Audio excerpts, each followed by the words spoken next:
profesorado a nivel primario. Antes de que los expositores y las expositoras hablen, queríamos comentarles cómo se va a desarrollar la charla. Cada expositor o expositora tendrá 40 minutos para su exposición y una vez que haya finalizado habrá 20 minutos para poder realizar algunas preguntas. Ustedes podrán hacerlas por medio del chat, tanto de quienes nos encontramos en esta reunión de Meet, como quienes se encuentran viendo la transmisión por Facebook. También les recordamos que esta charla está siendo grabada para que luego quede colgada en el canal de YouTube de las Chicas de Sur. En este primer encuentro nos acompañarán Leo Viviana, es licenciada en Gestión de la Educación Especial, residida en la Facultad de Educación Uncuyo, especialista en entornos virtuales de aprendizaje en Organización de Estados Iberoamericanos para la Educación, la Ciencia y la Cultura, y Centro de Altos Estudios Universitarios de Virtual Educa Instituto de Formación Docente. Además, es experta en TIC y discapacidad.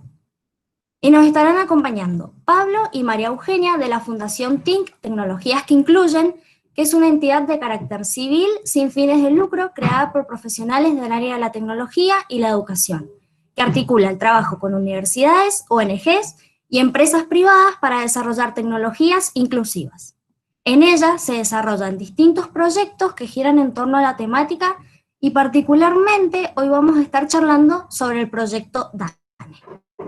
Este proyecto se basa en el desarrollo de aplicaciones diseñadas para el aprendizaje de niñas y jóvenes con discapacidad, donde participan especialistas en educación y programadores tecnológicos que trabajan de manera conjunta para desarrollar estos aplicativos adaptados con las características y necesidades concretas de sus destinatarios.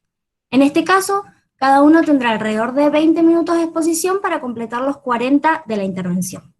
Villamagna María Eugenia es licenciada en Psicopedagogía, residida en la Universidad de El Salvador. Además tiene tramo de formación pedagógica en nivel medio y superior del Instituto María Madre Nuestra. Fiusa Pablo es licenciado en Análisis de Sistemas de la Información de la Facultad de Ingeniería de la Universidad de Buenos Aires. También es integrante del directorio de la Fundación Inmigrantes Digitales, inmigrantesdigitales.org, entidad que brinda oportunidades de empleo a personas con discapacidad y evaluador de proyectos en el Ministerio de Ciencia y Tecnología de la Nación. Pablo es cofundador y presidente de la Fundación y director del proyecto DANE. Por último, le recordamos que estará presente la intérprete Marcela Mónica Bocio, a quien le agradecemos una vez más su participación. Ahora sí, por favor les pedimos que silencien todos sus micrófonos y le invitamos a Viviana a abrir la charla. Bueno, buenas tardes a todos, a todas.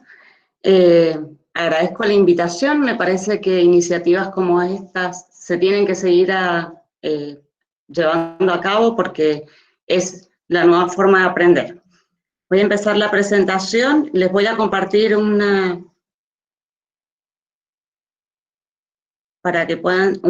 presentación para que puedan seguirla.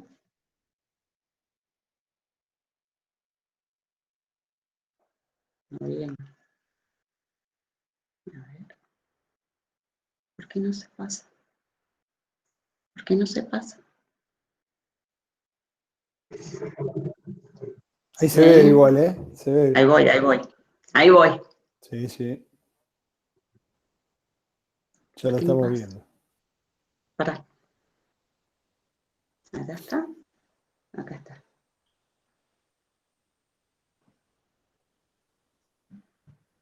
Bien. Ahora sí. Cualquier cosa, por el chat, o si me quieren interrumpir, no hay ningún inconveniente porque me parece que dialogando es la forma que también hacemos y construimos aprendizajes. Bueno, la presentación que tiene que ver con educación y tecnología digital en tiempos revueltos, básicamente tenía el objetivo de poder hacer más que nada reflexiones acerca de lo que está sucediendo con respecto a la tecnología en general, por supuesto con respecto a la tecnología para las personas con discapacidad, pero para ello es necesario como ponernos de acuerdo en algunos marcos para que entiendan desde qué lugar uno está hablando, ¿sí? Si entendemos que la educación es para todos y que todos somos diferentes, vemos que todos aprendemos de manera diferente, que tenemos distintos ritmos, que tenemos distintos estilos, Y eso nos marca como diferentes. Obviamente que las personas con discapacidad tienen algún tipo de característica permanente o transitoria que los identifica o que los caracteriza, pero eso de ninguna manera tiene que ser una característica que los excluya, ¿sí? Porque la diversidad en este sentido tiene que ser la norma y no la excepción. Eso por un lado. Y cuando hablamos de inclusión en sentido amplio, no solamente de las personas con discapacidad, sino de las diferencias que hay individuales, de géneros, contextuales, culturales y étnicas, porque si hablamos de inclusión y estamos conceptualmente entendiéndola como las posibilidades que van a tener todos los sujetos dentro de una sociedad para poder desenvolverse y participar activamente, pues tenemos que tener en cuenta todas las características. Y en ese sentido, bueno, como marco y para trabajar lo que es tecnología, lo primero que tenemos que entender, que entendemos por educación, y que la educación es un derecho. ¿Sí? Es muy diferente entender la educación desde un servicio donde el Estado puede estar o no presente, a entenderla como un derecho donde el Estado tiene que ser garante de las posibilidades que se le brindan a cada uno de los ciudadanos que estamos dentro de una nación determinada. Y en ese sentido,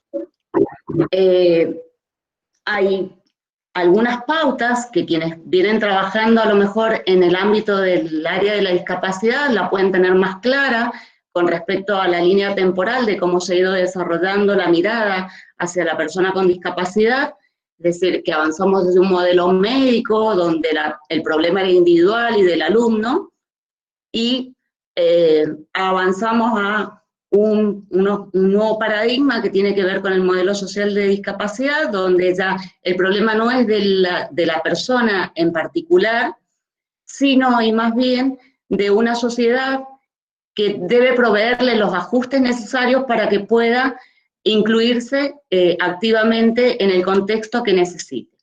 Es decir, yo no voy a mirar desde ese lugar a la persona con discapacidad, de un lugar desde que lo excluye, sino del lugar que puedo ofrecer los ajustes que sean necesarios para que él pueda participar activamente de lo que se le propone, ¿sí?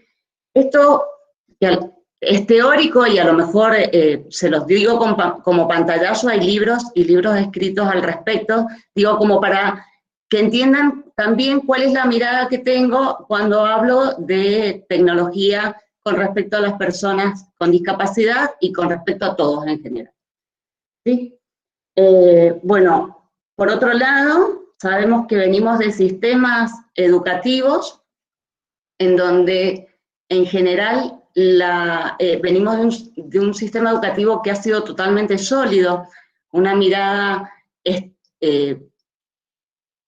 como modular, disciplinar, y donde el docente tomaba un determinado rol, que era el rol de que poseía el saber y los estudiantes quienes recibían, a una cultura que actualmente se ha desenvuelto totalmente de manera incierta, líquida. Hay muchos autores que hablan de la cultura líquida como Bauman, Javier Laudo Castillo y otros, que nos hacen ver que esta cultura que se está todo el tiempo modificando y es dinámica, es totalmente diversa, es abundante, hiperconectada, y que cambia y que tiene determinadas características que nos va manifestando como la ubicuidad, que ya más adelante vamos a hablar más en detalle. Bien, y finalmente, dos conceptos que tienen que ver también con este planteo, digo, desde los marcos de referencia, es la diferencia de la accesibilidad, que se escucha mucho desde mi mirada, o no mi mirada, digo, hay muchísimos autores que hablan de esto, ¿no? Pero la postura para hablar de tecnología es desde el diseño universal de aprendizaje y no desde la accesibilidad, y la accesibilidad tomada como la posibilidad de contar con conectividad, dispositivos y la formación necesaria para poder manipularlos, ¿sí? Entonces, cada una de estas categorías, de alguna manera, nos van marcando un camino para poder ver qué pasa con la tecnología, ¿sí? Y con respecto a los procesos educativos y lo que ha sucedido con la tecnología digital, yo creo que hay como un hito antes del ASPO, que el ASPO decretado es el aislamiento social preventivo y obligatorio decretado a causa de la pandemia, y que de alguna manera ha marcado un hito de lo que pasó antes de a lo que está pasando en este momento, es contemporáneo a nosotros, y como que hay algunas pistas para pensar a lo que pasaría en un futuro bastante incierto, que tampoco podemos terminar de delimitar porque nadie sabe de qué va la nueva normalidad de la que muchos también hablan, ¿sí? Y en ese sentido, cuando sucede la situación del aislamiento, fíjense que con respecto a la tecnología, muchos docentes, lo primero que hicieron e hicimos fue ver cómo, ¿sí? ¿Cómo íbamos a trabajar esto? ¿Qué teníamos que ver? Empezamos a buscar muchísimas, pero muchísimas herramientas, las que nos decían, las que nos contaban, las que nos sugerían, y tratábamos de darle a los alumnos todos los materiales posibles, ¿sí? Veíamos que había como una suerte de sobredosis de necesidad de conectarnos con el otro y de mandarle todo lo que necesitábamos. Sin embargo, el otro que lo recibía tenía determinada situación que no solamente o excedía lo que tiene que ver con la situación del aislamiento, sino que se generaron en paralelo y se están generando situaciones muy complejas a nivel social y a nivel personal de cada una de las familias. Esto de que nosotros empezamos a enviar tareas, hizo una suerte de que el hogar se convirtiera en una pseudoescuela, a la cual en determinados lugares ha sido totalmente complicado. Complicado por muchísimos motivos, ¿no? Sobre todo en las personas que tienen alta vulnerabilidad, como las personas con discapacidad, que tienen padres que son grandes de edad. Bueno, en realidad, ellos por ahí, para el tema de mediar, era una complicación. Entonces, como docentes nos enfrentábamos a dos problemas. Por un lado, la competencia personal que teníamos para poder organizar esto. Por otro lado, a la necesidad de encontrarnos con el otro, entendiendo que desde modelos que son altamente presenciales, donde en el contacto, la escuela, los ritos, y todo se desenvolvían de manera totalmente diferente a enviar tareas, como que había que hacer un ajuste. Entonces la segunda cuestión que nos empezamos a cuestionar fue el qué íbamos a hacer con tecnología, ¿no? Y el qué íbamos a hacer, empezamos a pensar que había que hacer recortes con respecto a los contenidos, porque no es lo mismo dar clases en lo presencial o brindar herramientas para que trabajen en lo presencial que en lo virtual, a dejar tareas que muchas veces no estaban escritas y que a veces por muchas faltas de conectividad o de dispositivos personales para trabajar, se complicaba y a lo mejor había un solo celular en la casa donde recibían las tareas, y empezamos a ver que había que hacer un ajuste también en cuanto a lo curricular y a los contenidos que teníamos que brindar. No todo se podía dar de manera virtual, ¿sí? Y entonces, las herramientas que teníamos, en muchos casos, y en los últimos informes que yo he visto, hay alrededor de un 25 y 30% de estudiantes que tienen serias dificultades o que están desconectados, los tenemos fuera del sistema, ¿sí? Digo, cosas como para seguir pensando. Y finalmente, nos cuestionamos el para qué. Digo, al principio fue como toda una maratón. ¿Qué hacíamos? ¿Qué herramienta? ¿Cómo le llegábamos? Llegábamos por WhatsApp. con la complicación que tiene dar tareas por WhatsApp. Digo, en este sentido no es lo mismo manejar un texto, manejar una presentación multimedia, que ver una tarea en una pantalla de un celular que probablemente no tenga la mejor definición, o ver un video que no se terminaba de cargar nunca. Digo, cuando empezamos a ver esa complejidad, salimos de la vorágine de buscar alternativas, después empezamos en el cuestionamiento de qué contenidos había que dar y por qué. Empezamos a ver el para qué. Y yo creo que acá este es el hito más importante desde donde tenemos que encauzar la mirada, porque hay que empezar al revés. Hay que empezar a sentar las bases de qué queremos hacer con la tecnología y con las personas con discapacidad y con todos nuestros estudiantes, el para qué. Ese para qué implica tener algunas definiciones. Esas definiciones tienen que ver con el derecho a la educación. Y en ese sentido, las situaciones del hogar, digo, no me voy a explayar en esto porque todos seguramente no solamente lo tienen como referencia por ser docentes o por tener a alguien que esté en la docencia, sino seguramente también lo han vivido al interior de los hogares de cada uno de ustedes, sobre todo las dificultades que han tenido las mujeres al tener que absorber la mayor cantidad de tareas y a la vez mediar en procesos educativos que en muchísimos casos no tenían la competencia, no solo para mediar, no tenían el contenido tampoco para hacerlo, ¿sí? Entonces, en ese sentido, uno se pregunta quién cuida al que cuida. Y a su vez, hay muchísimos inconvenientes que han tenido que ver con las, por ejemplo, las medidas que dan de sugerencia para las personas con discapacidad para poder tener el aislamiento, para poder mantener su salud, que no están pensadas para las personas con discapacidad, ¿sí? Digo, y en este sentido no solamente para una persona que no ve, o que es ciego, o que tiene dificultades, sino también para aquellos que tienen algún estilo cognitivo que le impide o le dificulta entender consignas de otro tipo que no sean de tipo oral, por ejemplo. Entonces, en ese sentido pensábamos, dicen que hay que lavarse las manos de determinada manera, y las personas que tienen parálisis cerebral o dificultades motrices severas, ¿cómo hacen para lavarse las manos cada vez que tienen o han manipulado algo? ¿Cómo hace una persona que tiene que circular, ponerse barbijo, una persona sorda que tiene que leer los labios y ve todo el mundo con barbijo?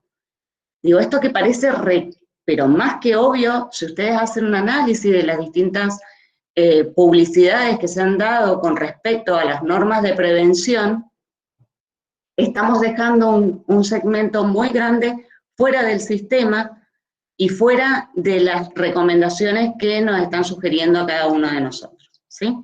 Entonces, si hablamos de derechos, pues los derechos es lo que nos tienen que garantizar que nosotros somos guardianes de esos derechos, sobre todo de las personas que tienen alta vulnerabilidad, ¿sí? Entonces, me vuelvo acá y digo, cuando siempre que uno dice que trabaja con tecnología, en general lo primero que nos preguntan, ¿qué chiche nuevo traigo, no? ¿Qué aplicación o qué otra cosa puedo hacer para? Y está muy bien tener muchas aplicaciones, de hecho las necesitamos, ¿no? Pero yo creo que ustedes que se están formando como docentes tienen el para qué más fuertemente que cuestionárselo que cualquier otro, ¿no? Porque en la medida de que yo entienda lo educativo, yo en general hablo más de pedagogía y didáctica que de adaptaciones tecnológicas, ¿sí? ¿Por qué? Porque si ustedes tienen claro qué hacer, ya les voy a decir cómo uno puede ir haciendo un caminito para encontrar las aplicaciones adecuadas que a mí me permite desarrollar en los otros competencias. ¿sí? Y bueno, entendiendo esto, hay muchos autores, tanto Manuel Arias, Jordi Adel, Linda Castañeda, bueno, todos en general coinciden en plantear que las tecnologías de por sí no tienen efectos mágicos, ni sobre la enseñanza ni sobre el aprendizaje, y que no va a generar cambios significativos, ni uno puede establecer ese encuentro con el otro, si realmente no tiene un modelo pedagógico que lo respalde y lo sustente, ¿sí? Y en ese sentido, fíjense que actualmente lo primero que pasó ahora, a partir del aislamiento, fue que los docentes pensaron que quienes tenían algún tipo de bagaje o algún tipo de construcción donde su materia ya estaba digitalizada, total o parcialmente, fueron rapidísimos. ¿Sí? Yo creo que esto ustedes lo han vivenciado como estudiantes. Los docentes que no tenían preparados los materiales y el 13 de marzo le dijeron que el 16 tenían que presentar y empezar a conectarse con los alumnos, de alguna manera los agarró mal parados y les complicó el planteo de ver qué hacían. Entonces fue esto de reservorio que nos daban tareas, es más, los estudiantes de secundario fueron abrumados con cantidades de tareas que nadie sabía para qué, ¿no? Pero les dábamos tareas porque lo más importante era la continuidad pedagógica. Bueno, yo creo que ya después de haber pasado unos meses, yo creo que la continuidad pedagógica, de alguna manera, con esfuerzo sobrehumano de muchísimos docentes, se fue dando, pero ya es hora de ir pensando en otras cuestiones, ¿sí? En ese sentido, este diagnóstico del que hablo y de formación tienen que tener ustedes en cuenta no solamente qué es lo que pasa al interior, una institución tendría que tener en cuenta no solamente lo que les pasa a cada uno de sus estudiantes con respecto a la accesibilidad, con respecto a si tienen conectividad, si tienen los datos necesarios y si tienen los dispositivos necesarios para trabajar, como así también la formación necesaria, es decir, mesas de ayuda que colaboren para que los estudiantes estén actualizados o puedan apropiarse de las tecnologías y puedan manejarlas, ¿sí? A su vez, esa institución tiene que estar preocupada en doble sentido, también de los profesores. Muchos profesores comparten dispositivos y también tienen problemas de conectividad y también tienen muchos otros inconvenientes que impiden a lo mejor que puedan hacer este salto cualitativo, que sería de ver la clase presencial, tratar de trasladarla a un diseño virtual que es totalmente diferente, otro enfoque, otro modelo y otras herramientas. Bien, en ese sentido también es necesario organizar acuerdos y lineamientos claros del para qué. ¿Yo para qué voy a hacer que este estudiante haga este recorrido? ¿Sí? En el caso, estuve dando algunas charlas en algunos talleres que trabajan con personas con discapacidad grandes, y en realidad todos los talleres daban muchos videos, ¿sí? Los videos les llegaban a los chicos o a los papás, y en el día no, pareciera, les largaban todo en un día, no estaba dosificado en el tiempo. ¿Vieron que parece obvio esto? No es tan obvio. Digo, son cosas que hay que detenerse, analizarlas y pautarlas. Les llegaban todos los videos y los chicos parece que salían de una actividad y entraban en otra. Esto que se da con naturalidad dentro de un espacio presencial. En lo virtual no todo se puede hacer de la misma manera, ni necesitamos que los chicos hagan todo de esa manera. Digo, si uno concibe, y siguiendo a Tonucci, a nuestros hogares como grandes laboratorios, digo, donde hay dispositivos, donde hay, aunque sea un televisor con algún tipo de algoritmo en un control remoto, donde hay recetas, donde hay comidas, donde hay secuencias de lavado, donde hay procedimientos, donde hay arreglos, donde hay jardines, digo, ¿qué es lo que hay en la casa? El diagnóstico es fundamental. Y de ahí entonces, ¿pero qué es lo que queremos que hagan los chicos y para qué? ¿Hacia dónde vamos? Si no nos detenemos ahí, empezamos a dar una chorrera de y disculpen, no es un término muy académico, ¿no? Pero una cantidad enorme de actividades desarticuladas, sin sentido, que al otro, lejos de empoderarlo con competencias, lo único que hace es que se canse, o lo deje, o no avance, o abandone. Entonces, en ese sentido también creo que es fundamental el tema de recuperar los rostros, y esto creo que ha sido sí una fortaleza de muchos docentes, que dice, yo cuando voy a lo presencial, y personalmente también me ha pasado, entro a un salón donde tengo 70 alumnos y no siempre sé quién está y quién no está, ¿sí? En cambio, en lo virtual, cuando alguno se me perdió en el primer cuatrimestre, lo perseguía por WhatsApp, lo perseguía por correo, lo perseguía y lo perseguía. Y si hay alguna que haya sido estudiante mío puede dar fe de esto, porque en realidad creo que es fundamental en estos tiempos recuperar los rostros. Esto que no tenemos con el cuerpo, necesitamos sí o sí, para educar, algún tipo de vínculo. Si no hay vínculo, no hay encuentro. Y si no hay encuentro, el otro no puede participar de un proceso de aprendizaje. Otra cuestión es esto de, volvemos al para qué, bueno, reclasificar los contenidos y las propuestas, que era esto que decía de que las casas deben convertirse, las casas o los contextos donde están deben ser grandes laboratorios, y recuperar en dónde viven los estudiantes, ¿sí? Recuperar qué hacen, recuperar qué herramientas, para qué las usan, por qué las usan, cuáles son sus favoritas, por qué prefieren eso y no otro. En ese sentido, creo que los espacios, esto de formal, no formal, informal, se entremezclan, pero no solamente por esta situación en particular, sino, y en general ya se venía viviendo. Es como la desigualdad ¿estaba antes? Sí. Ahora lo que pasa es que nos estalló en la cara porque la vemos, y porque algunos se nos quedan afuera y los perdemos. Entonces, yo tengo que buscar los medios de poder diseñar propuestas que realmente contemplen estos tres aspectos.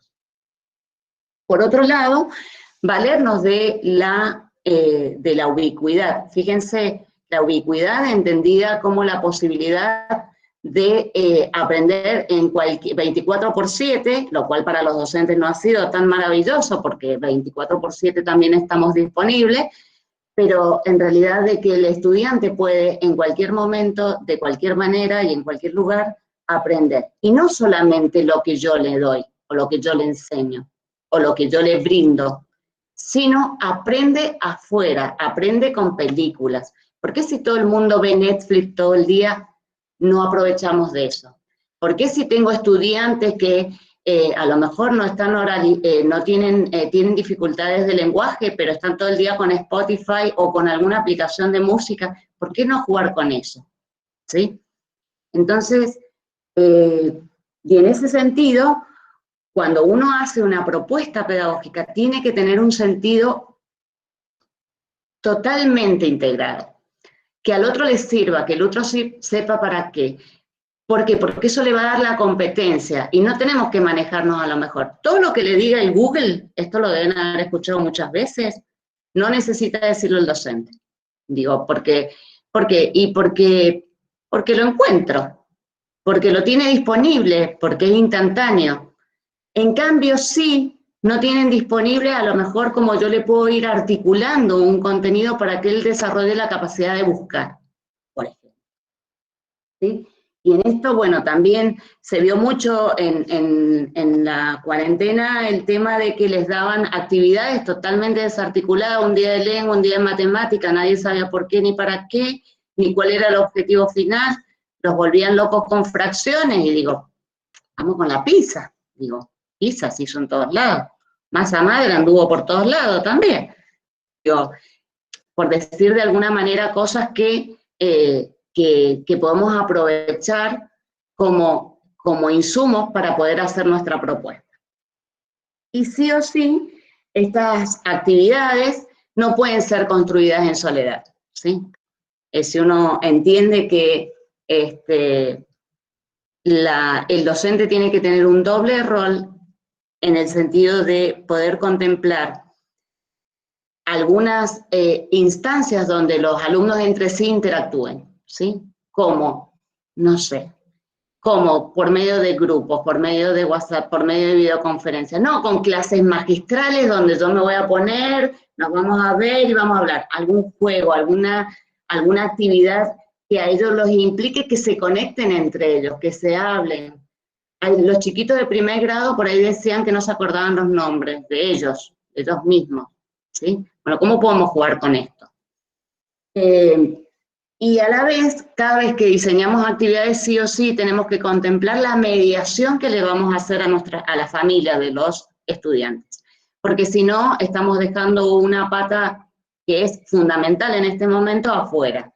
Es tener en cuenta que aquel que va a mediar el contenido tiene que tener claro, lo tiene que entender, si no, no puede ayudar, ¿sí? Y obviamente, ustedes saben que los papás están cansados, están sobrepasados, a veces hay dificultades también económicas que complejicen. Actualmente hay muchas situaciones de enfermedad de esta misma, de COVID, dentro de las familias que complejiza altamente la situación de cada uno de los hogares.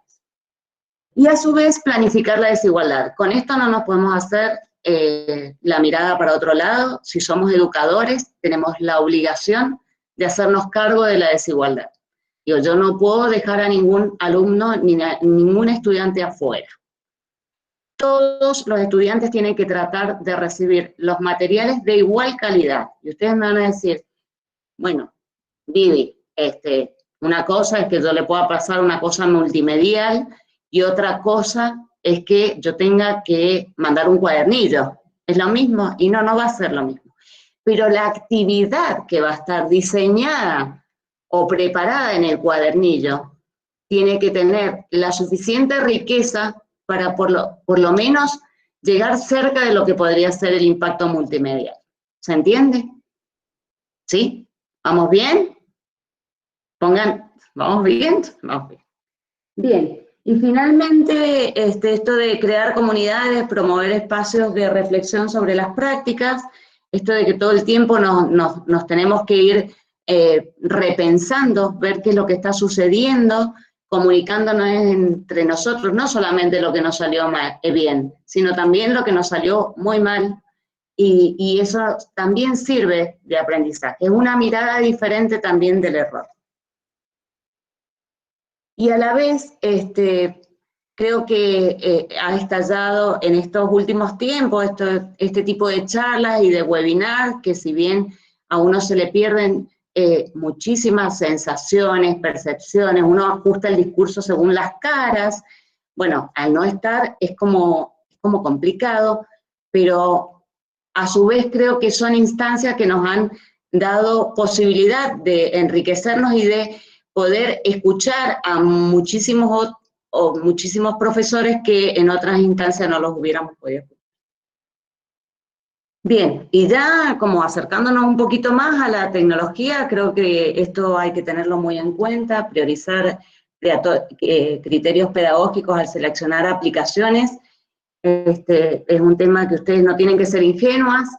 Detrás de la tecnología hay grandes negocios, lamentablemente, y que el docente tiene que estar atento a esto. O sea, si somos educadores y estamos por la emancipación y por una mirada crítica, donde empodera al otro y lo hace partícipe del tejido social, no podemos hacernos como que no nos damos cuenta y dejar que nos invadan las cuestiones de mercado, ¿sí? Ustedes saben que dicen que mueve más que el petróleo el tema de la codificación de datos, y hay gente que en esta pandemia, contrario a lo que podría pensarse, ha quintuplicado los ingresos. Básicamente porque son grandes proveedores de servicios que tienen que ver con lo digital, y básicamente están haciendo bancos de datos de cada uno de nosotros a cada paso que damos. Por si les interesa, no voy a poner ahora el clip porque ya estoy medio cerquita a terminar el tiempo, pero hay una película que se llama El Gran Hackeo, que ahí les puede dar esa como unas cuantas tantas otras, que de alguna manera da cuenta de qué es lo que sucede con el tema de los datos y el comercio que se hace de datos. Y en este sentido, para cuando ustedes tengan que pensar en los temas digitales, tienen que tener en cuenta que hay una manifestación de Usto, que de alguna manera hay cuestiones que tienen que tener en cuenta y que ustedes tienen que ser guarda de sus estudiantes cuando hagan propuestas didácticas con respecto al derecho al olvido, al derecho a la desconexión, al legado digital, a la protección e integridad personal, a la libertad de expresión en la red, bueno, y tantas otras. Les dejo después un link con todo el material por si quieren profundizarlo, pero básicamente ustedes saben que dentro de la red hay cosas maravillosas y también hay peligros como el ciberacoso, el grooming, el sexting, etcétera, etcétera. Entonces, no podemos ser ingenuas y pensar que cuando damos una búsqueda de información y no estamos mediando esa búsqueda de información, estamos poniendo en serio peligro a nuestros estudiantes. ¿Por qué? Porque si uno pone la palabra banco, pueden venir en un buscador cualquier cosa y terminar en cualquier cosa. Entonces, uno tiene que regular hasta que puede colaborar en que ese otro haya desarrollado las posibilidades de hacer la búsqueda de información de manera certera, validando las fuentes y validando también la información que recibe. De hecho, ustedes saben que hay cadenas de WhatsApp que nos dicen cualquier cosa, que tomemos la bandina y que nos curamos de COVID. Digo, hay que ser realmente críticos, pero no se nace simplemente crítico, hay que brindar las herramientas para que el otro pueda desarrollar esa capacidad. Y en ese sentido, cuando uno tiene claro qué es lo que quiere hacer, para qué primero, ¿no? Después, qué es lo que quiere hacer y cómo lo va a hacer, no tiene que agobiarse con muchísimas herramientas, sino simplemente empezar a indagar qué es lo que tiene en su PLE. El PLE es el entorno personal de aprendizaje que uno tiene, es un concepto que está desarrollado por Linda Castañeda y Jordi Adel también, que de alguna manera nos da cuenta de las distintas posibilidades y recursos que nosotros manejamos casi intuitivamente y ni siquiera están clasificados de esta manera, pero si ustedes se ponen a hacer una introspección, se van a dar cuenta de que tienen muchísimas más herramientas de las que realmente creen que tienen, ¿sí? Y eso no solamente ustedes, si eso lo amplían a su comunidad de pares y a su vez preguntan a sus estudiantes, ese PLE puede estar altamente enriquecido y no es necesario seguir buscando, no atosigarlos también a los estudiantes con demasiadas aplicaciones, sino más bien decirles, mostrarle algunos caminos con cosas que ellos trabajan en lo cotidiano. Finalmente, cada vez que uno hace un análisis de las aplicaciones digitales con las que va a trabajar, es importante que tengan en cuenta el diseño universal de aprendizaje, en donde de alguna manera nos da como un modelo o pistas que les sugiero que profundicen en esto. No es para una charla aparte hablar de diseño universal de aprendizaje, pero que de alguna manera nos va dando pautas para poder hacer la selección de las aplicaciones que son necesarias o posibles que al otro le favorezcan una aprehensión de los contenidos de manera integral. Es decir, yo si voy a presentar un contenido, tengo que tener en cuenta no solamente si tengo a alguien que no es oyente o a alguien ciego, tengo que tener en cuenta si ese estilo de aprendizaje del estudiante que tengo le es más fácil poder aprender de esa manera o de otra. Y en ese sentido, el posibilitar múltiples formas o brindar múltiples herramientas para acceder a la información de brindar múltiples formas para que la manipulación de esa información sea de manera, con muchas más herramientas, que no sea solamente producir un texto, jugar con lo multimedial, jugar con lo gráfico, jugar con los audios, jugar con las presentaciones que pueden hacer. En ese sentido, creo que favorecemos no solamente a la persona y al estilo de algún estudiante en particular, sino que se enriquece la propuesta pedagógica y se favorece la implicación que tiene el estudiante cuando puede aprender los contenidos.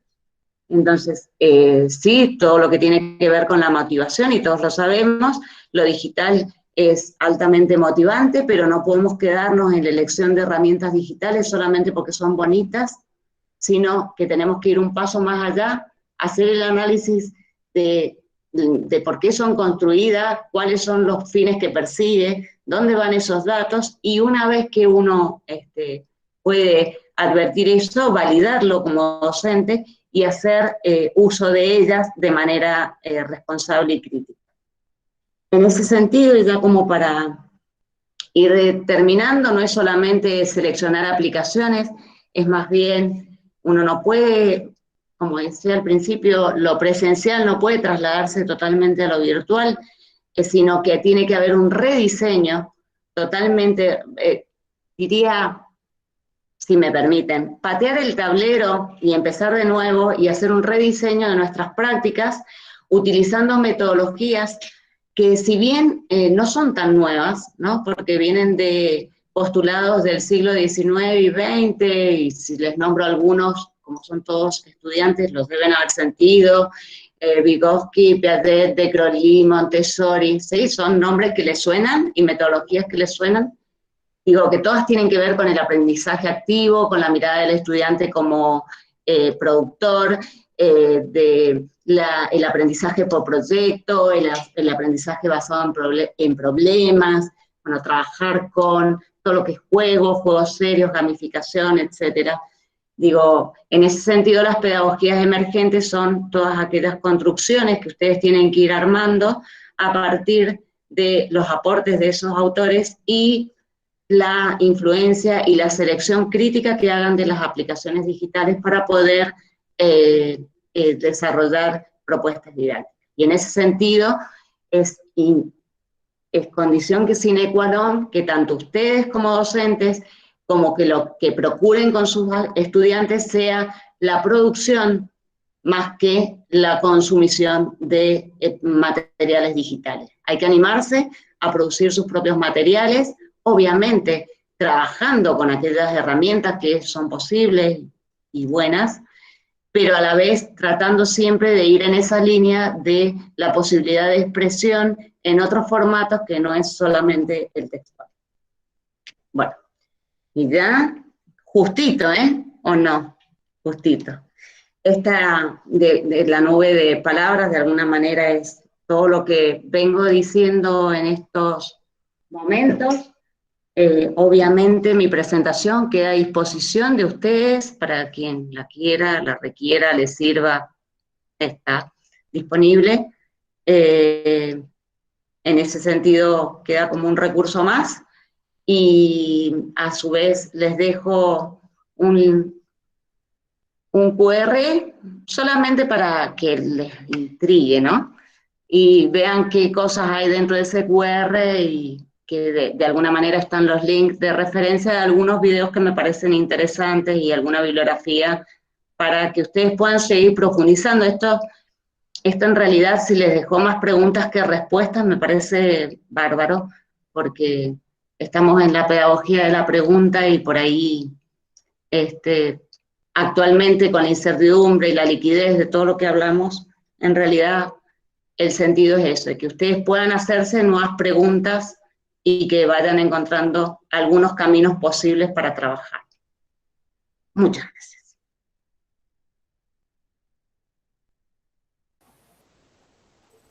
Muchas gracias, profe. Ahora espérenme que dejo de bailar, porque viste que tengo una pantalla, otra pantalla, listo. Mucha tecnología. No, lo está. Impecable. No, muy bien, muy bien. Bueno, ¿quieren que arranquemos nosotros? Nosotros. Sí. Bueno, dale, arrancamos. Bueno, muy bueno, Viviana. La verdad que hay un montón de temas ahí que se pueden hablar. La verdad que está buenísimo, digamos, como disparador. Lo nuestro, y la sumo a Euge, que anda por ahí, digamos, la idea, como le contaban al principio, era que por ahí empiezo. Ahora lo voy a cambiar un poquito, Euge, si no te jode hablando mal y pronto. Arranco yo, seguí vos y después cierro con 2 experiencias al final, si te parece, de todo lo que contás vos. Está bueno. Así que vamos haciendo cambios sobre la marcha. Una cosa que decía Viviana, la verdad es que las y los que quieren y pueden, si ponen la cámara, mucho mejor. Siempre es más lindo hablarle a alguien que uno lo ve que a los dibujitos, que puede estar muy bueno, pero son fotitos con las iniciales. Así que se agradece a las que puedan y quieran hacer eso. Dicho esto, a ver, 2 palabras por lo menos en lo que a mí respecta de dónde vengo para que tengan una idea. Yo vengo mucho más del mundo de la tecnología, así que siempre digo lo mismo. Esperen que me voy a poner el relojito para también poder darle el tiempo después a Euge. Digamos, vengo del mundo de la tecnología, con lo cual se me tiene que disculpar cualquier aberración que cometa, tanto en el ámbito, con términos, en el ámbito educativo como en el ámbito de la discapacidad, digamos, porque en el educativo, la verdad que no sé mucho más que lo que me ha tocado a mí, o sea, como siendo alumno y siendo partícipe de todo ese mundo. Y del lado de la discapacidad, la verdad que también, ahora les voy a contar un poco a partir del proyecto, fue lo que vengo aprendiendo los últimos 7, 8 años. Con lo cual, lo mío tiene que ver mucho con la tecnología. De hecho, tengo una empresa de tecnología hace 20 años que desarrolla software. Digamos que la tenemos instalada, yo estoy hablando ahora desde Capital, igual eso es accesorio, digamos, pero tenemos una empresa de desarrollo de tecnología. En particular, también soy presidente del Polo Tecnológico de la Ciudad de Buenos Aires y el AMBA, que lo que hace es agrupar a varias empresas de la ciudad que trabajan todas en tecnología y en particular en desarrollo de software, que por las dudas, digamos, vieron que el mundo de la tecnología tiene 2 grandes patas, todo lo que es hardware y todo lo que es software, digamos, ¿no? Hardware es todo lo duro, hardware sería el celular, la computadora y demás, impresora. Todo lo que es software tiene que ver con los programas que hacen funcionar a esos dispositivos, ¿no? Sistemas operativos y demás. Digamos, lo mío y lo que venimos a hacer ahora y les vamos a contar un poquito tiene que ver mucho con este mundo de software. Tengo una pequeña presentación que me la voy a guardar un poquito para el final, así me van viendo la cara mientras hablo. Voy a aprovechar la primera parte sin presentación. A ver, recién comentaban cuando arrancamos, nosotros tenemos una fundación que se llama Fundación TINC. TINC significa Tecnología e Inclusión. ¿Qué hacemos? Básicamente llevamos adelante proyectos que son proyectos que tienen un gran componente social, un gran componente de inclusión social, pero donde la tecnología tiene un rol preponderante.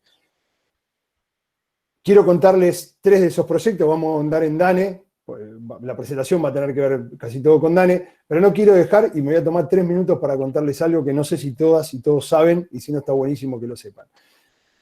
Nosotros tenemos 3 proyectos, 2 de ellos, uno se llama Proyecto Nahual, y tiene que ver con enseñar en barrios carenciados de todo el país, en lo que se conocen como villas, le enseñamos a los chicos a testear aplicaciones. ¿Qué significa testear? En el proceso de desarrollo de software lo más conocido es programar las aplicaciones. Bueno, eso es un poquito más complejo, lleva más tiempo aprender. Pero hay un proceso también que forma parte de la industria y que tiene que ver con testear, con probar las aplicaciones. Cuando uno desarrolla un software, tiene que probar. Ahí veo a alguien que dice, ¿se está cortando? ¿O me están escuchando bien? No, profe, se escucha bien. ¿Se escucha ok? Bárbaro, está bien. Perdón, vi a alguien que decía se cortaba.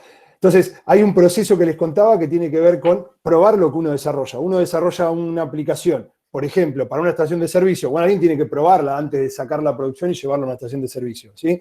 Ese proceso es un poco más simple y lo que venimos haciendo es enseñándolo en los barrios carenciados. Damos cursos de 5 o 6 meses para capacitar a los chicos. En general, los chicos y las chicas, muchas veces lo ideal es que hayan terminado el secundario, pero si no terminan el secundario, con que sepan utilizar internet, con que sepan el manejo un poco de una computadora, pueden ingresar.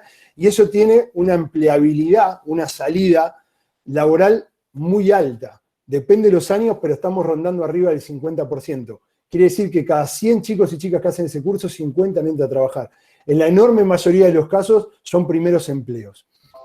¿Por qué les cuento esto? Les cuento esto porque, no sé si lo saben, pero en la industria del software, en nuestro país, esto se repite a nivel mundial, pero en nuestro país, para que ustedes tengan una idea, por año hay entre 8.000 y 10.000 puestos de trabajo que no se pueden cubrir. ¿Se entiende? O sea, son 8.000 puestos de trabajo en todo el país que uno necesita cubrir para determinados clientes, determinadas empresas que quieren cubrir puestos de informática. No está la gente, no está, quedan vacantes. Es un lujo muy raro que nos damos en un país con el desempleo que tenemos. Esto pasa a nivel mundial. Así como a nosotros nos faltan entre 8 y 10, a Brasil le faltan 20.000, a Estados Unidos le faltan casi 100.000 personas por año. Y esto va increciendo. No le estoy diciendo ahora a todas ustedes que se pongan a estudiar el desarrollo de software, no. Pero, digamos, si conocen a alguien que pueden meter en la industria, métanlo. Esto lo que hace es que los sueldos están muy por arriba de la media, porque hay una demanda que no está insatisfecha. Obviamente son todos trabajos en blanco, calificados. Bueno, no quiero andar mucho más, pero por eso le cuento esto que venimos haciendo de la Fundación con Proyecto Nahual. ¿Por qué hay tanta empleabilidad? Y hablando entre nosotros, digo, más allá que esto se esté grabando. Porque todas las empresas son buenas y toman a chicos que a lo mejor es su primer trabajo, que vienen de un barrio carenciado, de una villa. No. Habrá quien lo hace por dar una mano, pero muchos lo hacen porque como no hay gente, si yo tomo una persona que hace 6 meses que la vengo capacitando en testing, bueno, entonces lo tomo. Acá alguien me dice, Romy me dice, mi novio es ingeniero en software y sé de qué hablas. Bueno, me encanta.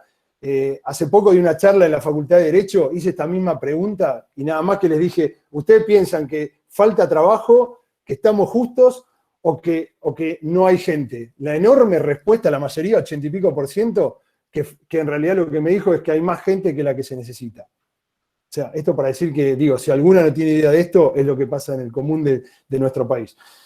Digo esto, segundo tema muy importante porque veo que hay un montón acá de mujeres.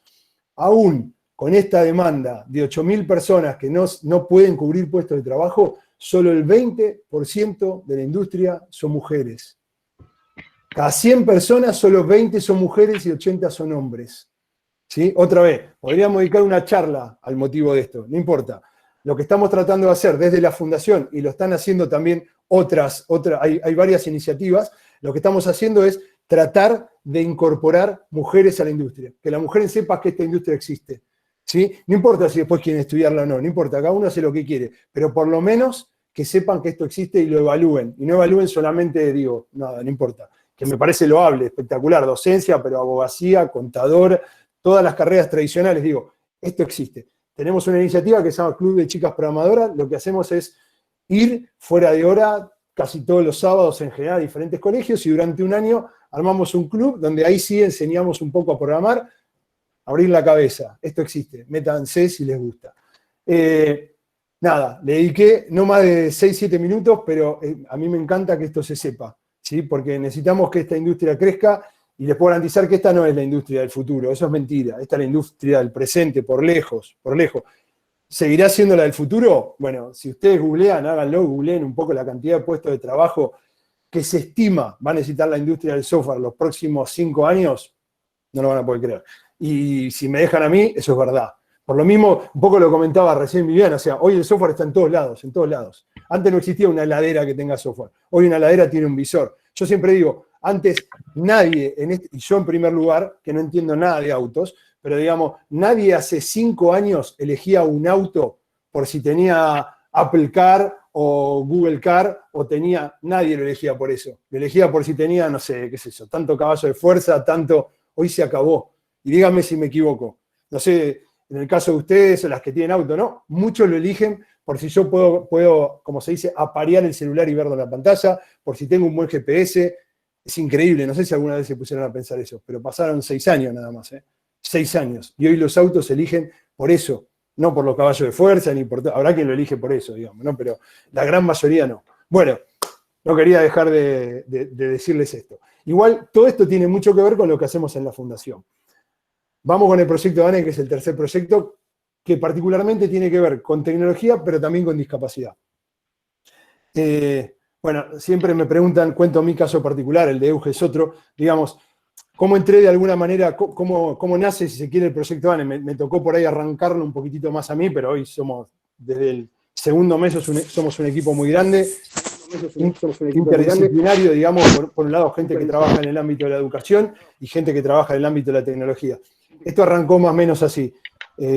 Hace cosa de 8 años, hoy esto resulta medio trivial, digamos, pero hace cosa de 8 años, en un momento nosotros tenemos un amigo, en aquel entonces tenía un hijo que se llamaba Agustín, que tenía no más de 5 años, y Agustín ya tenía diagnosticado en ese momento TEA, que es trastorno del espectro autista. Entonces, en un momento ellos venían a cenar a casa, 5 años, Agus, 5 años. Cuento esto porque esto que ahora digo, hoy parece normal, pero hace 8 años atrás yo tenía una tablet que la había comprado usada, porque acá ni siquiera estaba en Argentina, la había dejado ahí arriba. En un momento estamos cenando, y no sé si alguna conoce, algún chico que tenga autismo, depende de cada uno, pero en general, Agus da 10 millones de vueltas por toda la casa.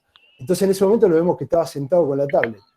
¿Sí? Entonces le pregunto a 2 de mis hijos en ese momento, che, ¿alguien le explicó a Agus cómo entrar a la tablet, cómo usar las aplicaciones? Nadie había explicado nada. Entonces, esa noche terminó con la madre de Agus diciéndole al padre, Cristian, tenemos que comprarle este dispositivo, no sé ni cómo se llamaba, tengo que comprar este dispositivo a Agustín, porque Agus nunca va a una casa y interactúa tan rápido con un dispositivo. A mí me quedó esa idea. 4 meses después voy a participar en una charla que dan los papás de los chicos con síndrome de Down ahora. Y ellos decían algo que a mí en ese momento me marcó, y ahí relacioné lo que a mí me había pasado con Agustín, y es que ellos estaban viendo en ese momento que sus hijos y sus hijas con síndrome de Down estaban interactuando con las tablets y con los celulares, con todo lo que eran dispositivos táctiles, de una manera que no lo podían hacer con los teclados. Ellos con los teclados se perdían, se desconfiguraban, y ellos empezaban a ver, los padres y también los docentes y demás, que se estaba empezando a abrir un mundo ahí con el tema de lo táctil que no venía pasando. Bueno, corto un poco, ahí, digamos, esta idea quedó prendida, empecé yo a juntarme con ellos, a ver qué se podía hacer, qué aplicaciones había. Pasó el tiempo, pasaron muchos años, y hoy, y ahora sí, a ver si puedo compartir 2 minutos, miren dónde estamos hoy. Hoy tenemos, presentar ahora, hoy tenemos desarrolladas 17 apps. Después, Euge les va a contar más en detalle algunas de esas, porque Euge tiene infinita más experiencia con esto.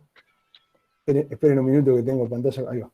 Les voy a contar solo para que lo vean. Estas aplicaciones están todas publicadas en el Google Play. Son todas aplicaciones que nosotros hicimos para Android en principio. Ahora estamos sacando la primera esperen que me está tomando la pantalla completa y no estoy pudiendo mostrarla. Salí de la pantalla completa. Ahora estaba diciéndole, estamos construyendo ahora las primeras en iOS, pero en realidad la hicimos primero en Android porque claramente, no sé si lo saben, digamos, el 95% del parque de celulares de nuestro país son Android. Entonces, obviamente estamos llegando a muchísima más gente de esta forma, y lo mismo sucede en casi toda Latinoamérica. Acá va. A ver si la pueden ver 2 minutos. A ver. ¿Están viendo la pantalla ahí? No. ¿No? Ahí está. Ahí bueno. ya se ve. Está tomando su tiempo. Bueno, de paso les voy mostrando, no la voy a maximizar. Miren, estas son algunas solamente para que lo vean, ¿no? Estas son algunas de las aplicaciones. Si ustedes entran, después se lo dejo ahí en el link, lo escribo cuando Euge está hablando, pero entran a www.proyectodane.org, van a encontrar un link arriba donde pueden bajar todas las apps. Hoy tenemos 150.000 descargas, ¿sí? Esto es exactamente 149 y pico, lo chequeé ayer, antes de la charla de hoy. Esto es muchísimo para este tipo de aplicaciones. Las aplicaciones, después lo va a contar mejor Euge, solo lo menciono, pero yo la dividiría en 2 grandes mundos, digamos. Por un lado son aplicaciones que apuntan a todo lo que tiene que ver con la currícula escolar de los chicos y las chicas, pero por otro lado, y a mí estas las que más me gustan, tienen que ver mucho con lo que son habilidades sociales, que es eso que ven ahí abajo. Entonces tenemos aplicaciones que enseñan cómo usar el dinero argentino. Tenemos una que es, por ejemplo, para aprender a ir al supermercado, cómo están armadas las góndolas de los supermercados. Tenemos una que estamos haciendo ahora con unos chicos de Jujuy, ya estamos en la fase final, que es aprender a vestirse, cómo vestirse, que es uno de los temas que a las chicas y a los chicos con discapacidad intelectual les cuesta mucho. No voy a andar mucho en esto, pero estas son las aplicaciones. tienen solamente, después las van a ver más en detalle, algunas características a grandes rasgos, que por ejemplo, le menciono dos nada más. Fíjense estas pantallas. En general los chicos con discapacidad intelectual muchas veces no saben leer y escribir, pero cuando lo logran, digamos, o cuando pueden hacerlo, que en general me contaban siempre ronda más o menos en el 30%, en general solo leen la letra mayúscula imprenta. Entonces, por eso ustedes ven ahí letra mayúscula. Fíjense que ven fotos de los limones, fotos de una papa, fotos del mate. ¿Por qué? Porque en general también apuntamos a que las aplicaciones tengan imágenes. Ellos no tienen la capacidad de abstracción. Y entonces, una cosa es hacer un dibujo que después ellos buscan en la realidad, y por ahí ese dibujo, como siempre digo, una papa con dos ojos. No van a encontrar una papa con dos ojitos, aunque quede muy lindo para un diseño. Entonces, apuntamos a poder poner imágenes. Bueno, en general tienen audio, en algunas incorporamos la lengua de señas, van a haber varias. Les cuento esta solamente que a mí me parece que resume muy bien. Esta es una aplicación que se llama Tuli, y lo que hace Tuli es trabajar con las emociones, por ejemplo, ¿no? Entonces, fíjense, acá lo que estamos buscando es, uno cuando la ve, alguien tiene que decir, bueno, listo, ¿cómo está Tuli en la plaza? Hay diferentes escenarios. Entonces dice, bueno, Tuli en la plaza está triste, está contento o está preocupado. Cuando nosotros hicimos esta aplicación, la hicimos con la gente de IBM, que por ahí la conocen, una empresa grande, la habíamos armado, habíamos pensado en la cara de Tuli, cómo hacerle los rasgos, no podíamos poner una imagen, había que hacer un dibujo, bueno, tratamos de hacerlo con los rasgos los más, digamos, naturales posibles. Y cuando la vamos a probar con un chico que tenía síndrome de Down, no me olvido más. Entonces la vamos a probar, había yo y dos personas de IBM. Ya estaba la aplicación armada. Entonces vamos con la tablet, la ponemos, y entonces él tenía que elegir. Y él elige bien, él dice, Tuli en la plaza está contento. Cuando va a arrastrarlo, a Tuli que está contento, nos damos cuenta que él tenía problemas de motricidad fina, que aparentemente después supimos que era muy común en los chicos con una discapacidad intelectual. El problema de motricidad fina es que en realidad cuando él va a arrastrarlo, en una tablet de 10 pulgadas, que son las tradicionales, él arrastraba, no llegaba a la otra punta de la tablet, ni con la mejor de la suerte, llegaba a cubrir 3 centímetros, soltaba, y él quería volver a tocar y llevarla hasta el otro extremo. Bueno, la cuestión es que no podía, porque por cuestiones de programación, cuando vos tenés un objeto y lo soltás, el objeto vuelve al lugar de donde salió. ¿Se dan cuenta? Nunca llegaba a la otra punta. Nunca. En ese momento nos hicimos los estúpidos y dijimos, no, esta no es la última versión esto ya lo tenía. Mentira. No lo sabíamos, nunca lo sabían, nadie nos lo había dicho, no importa. Lo concreto era que él no podía usar esa aplicación. Y a veces lo cuento porque digo, a veces son detalles triviales esto que yo estoy contando y que después Euge les va a contar algunos más, de la letra, de la imagen o de este tema de la motricidad fina. Pero para él, era la diferencia entre poder usar la aplicación o no poder usarla. Él no podía usarla, por más que sabía cómo se usaba y sabía la respuesta correcta. No podía usarla. No la pudo usar hasta que nosotros incorporamos ese feature, hicimos que ahora todas las aplicaciones, cuando vos sueltes, queden en el lugar y él pueda hacer 40 movimientos y pueda llevarla hasta donde lo necesita. ¿Se dan cuenta? Esa es la diferencia entre usar algo y no poder usarlo por las necesidades que uno tiene. A ver, lo paso rápido para que tengan una idea. El proyecto funciona como si fuera más o menos una empresa de software, está buenísimo. Nosotros el análisis de qué aplicaciones usar lo hacemos con las ONG que vienen trabajando con los chicos con discapacidad hace años. ADRA, que es Asociación de Padres de Síndrome de Down, APADEA, que son los padres con autismo. Y esto, ojo, estas asociaciones, así como están por ahí en Capital Federal, están en cada una de las provincias, o sea, son enormes, con muchos colegios. De hecho, Euge tiene una trayectoria enorme trabajando con chicos con discapacidad en educación y es del Colegio Los Robles que está ahí. O sea, es fundamental, con ellas definimos qué es lo que tenemos que hacer y lo probamos. ¿Con quién lo desarrollamos? Lo desarrollamos con las empresas, ahí ven varias, hay empresas grandes, empresas chicas, las empresas. Los empleados de las empresas donan su tiempo para hacer las aplicaciones, para programarla, que es lo más difícil, o por lo menos es lo más costoso. No gastamos un peso en esto, lo hacen ellos. Lo hicimos con universidades también, eso está buenísimo. Las pruebas, es un capítulo aparte. Probar no es fácil con los chicos, sobre todo por ahí, por ejemplo, con un chico o una chica que tiene autismo. Lo hacemos en los colegios y es muy importante la difusión. No se llega de la noche a la mañana a 150.000 descargas, es muchísimo para cualquier aplicación de este tipo a nivel mundial. Eso lo digo porque hay un estudio del CONICET incluso que trabajó con nosotros y que dice que este tipo de apps, este tipo de apps no tienen en general más de 1000 descargas. El 10% llega a tener entre 1000 y 1000 y pico de descargas. El resto no llega ni siquiera a eso. Entonces digo, 150.000, entre cada una hay un promedio de 10.000, más allá que hay algunas que tienen por ahí 30, 40.000 descargas. Bueno, cierro con esto y la dejo a Euge para después volver, pero le hago simplemente un poquito de publicidad, como hice al principio, para todo el tema de desarrollo de software. Acabamos de lanzar la segunda versión, esta era la primera, de Lengua de Señas Argentina. Es una aplicación que hicimos con Fundasor, que es la Fundación Argentina de Familias Sordas, está buenísima. Esta aplicación tenía 700 señas, y 700 videos de cada una de esas señas. Le acabamos de lanzarla hace 15 días, la segunda versión. Agregamos toda la lengua, todas las señas nuevas, porque no estaban cuando largamos esta el año pasado, todas las señas que tienen que ver con la ESI, y en general son señas que tienen que ver con todo el tema sexual, el abuso sexual. No existían señas para las personas sordas que tengan que ver con los abusos sexuales y con muchos temas que tienen que ver con la sexualidad. Casi nada de la ESI tenía lengua de señas. Acabamos de sumar todo eso y acabamos de sumar muchas señas que tienen que ver con el tema del coronavirus, que tampoco existían, aunque no sé si alguna conoce esto, yo no conocía y estos últimos años me metí con toda esta historia. Hay muchas señas que no existen, que se crean, y recién cuando se crean, bueno, listo, empiezan de alguna manera a difundirse entre el grupo de sordos, que es bastante grande en nuestro país. La lengua de señas es para Argentina, no es por país. Pero bueno, esta aplicación, por ejemplo, llegó hasta que sacamos la segunda versión a 38.000 descargas, una bestialidad. Ahora en 15 días, llevamos casi 4.000 descargas de la nueva versión. Se lo cuento porque también, si conocen a personas sordas, para que le difundan que está la nueva versión, probablemente la primera ya la conozcan, se llaman LSA en Familia.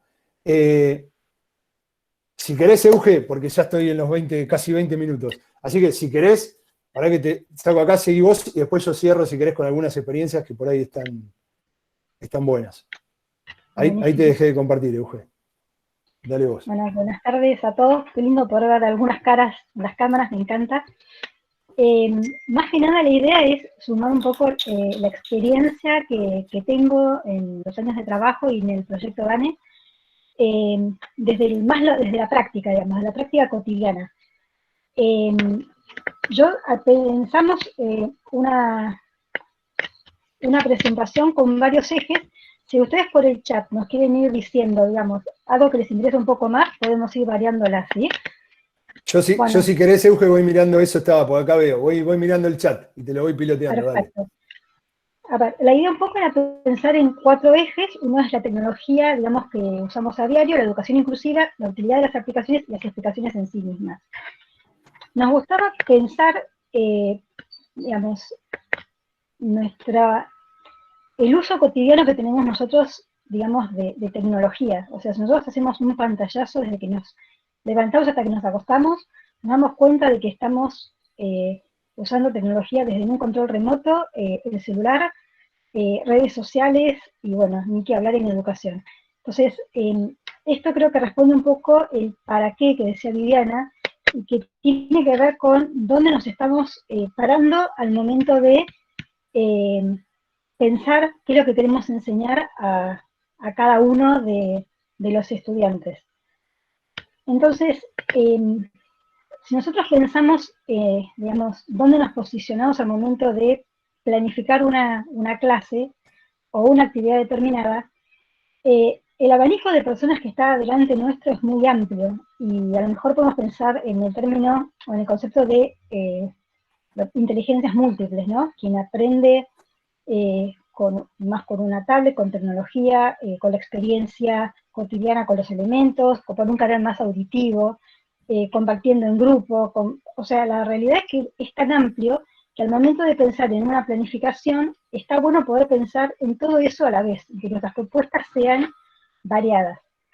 En mi experiencia, digamos, en esta etapa de pandemia, del aislamiento obligatorio, un poco como decía Viviana, llovieron un montón de distintos recursos, y acá quise hacer como un pantallazo sobre diferentes aplicaciones o herramientas que nos permitieron interactuar mucho con los diferentes alumnos con discapacidad, pero que a su vez les dio un apoyo importante a otros alumnos.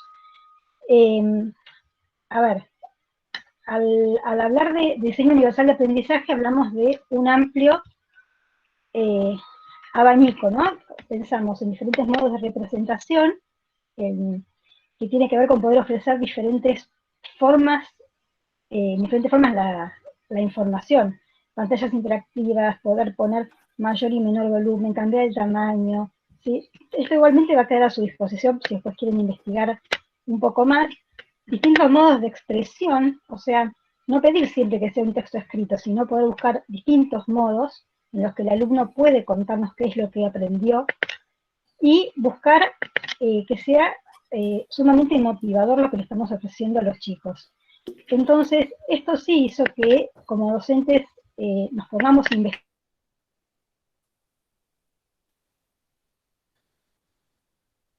Uy, ¿se le cortó a Uge o dejé escucharlo yo? Se cortó, se cortó. Se cortó. Sí. Bueno. A ver si aparece. Bueno, de paso me mete un poco. Hasta que aparezca, por las dudas, capaz que pide de nuevo. A ver, Euge estaba contando, yo les cuento un poco. ¿Estás de nuevo, Euge? Ahí va. Sí, ¿cómo sí? Ahí está, se te había cortado, dale. Perdón. No, decía que es importante, si pensamos una clase desde el diseño universal, poder pensar, digamos, en una amplia variedad de propuestas.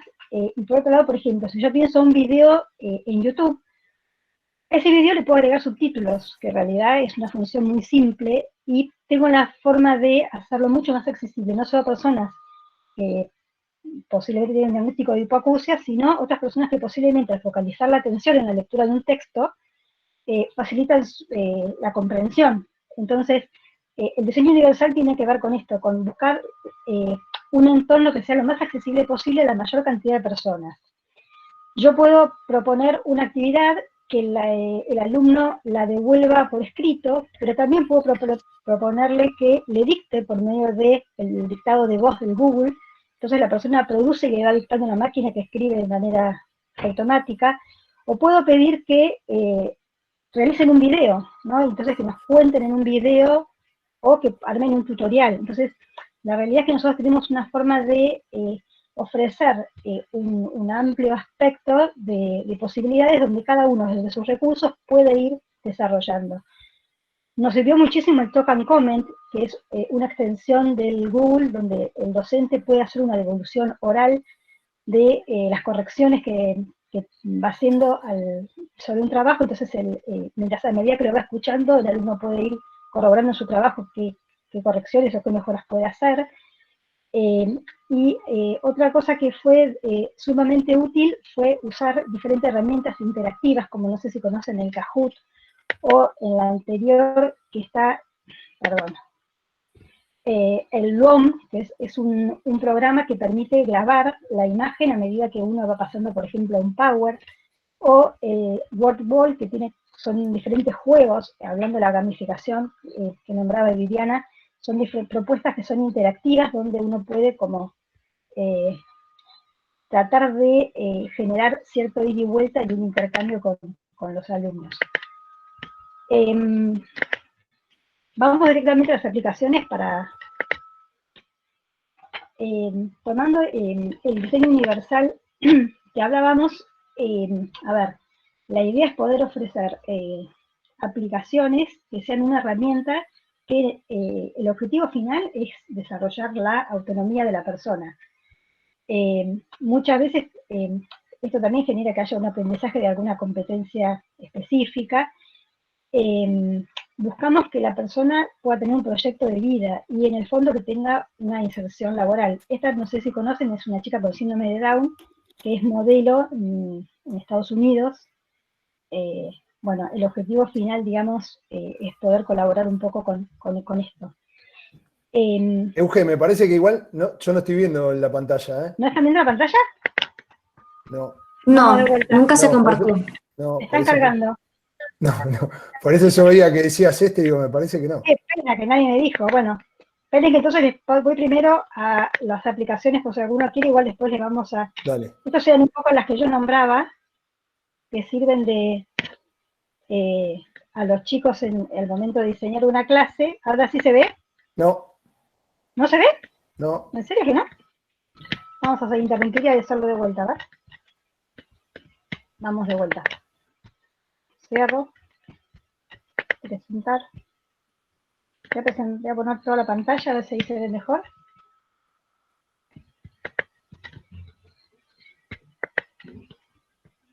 A ver ahí. No me estaría permitiendo compartir. No te deja compartir. Vamos a probar con una pestaña de Chrome. ¿Ahí se ve? No. ¿Ahí tampoco? Ahí está, ahí va, ahí va. Ahí va, Euge. ¿Ahí sí se ve? Ahí sí, dale nomás. Bueno. Igual después se las compartimos. Voy a seguir porque si no nos quedamos sin tiempo. Dale. Voy directamente a comentarles un poco de las aplicaciones. Dale. ¿Se te parece, Pablo? Como para, Sí, perfecto, dale, Euge. para avanzar.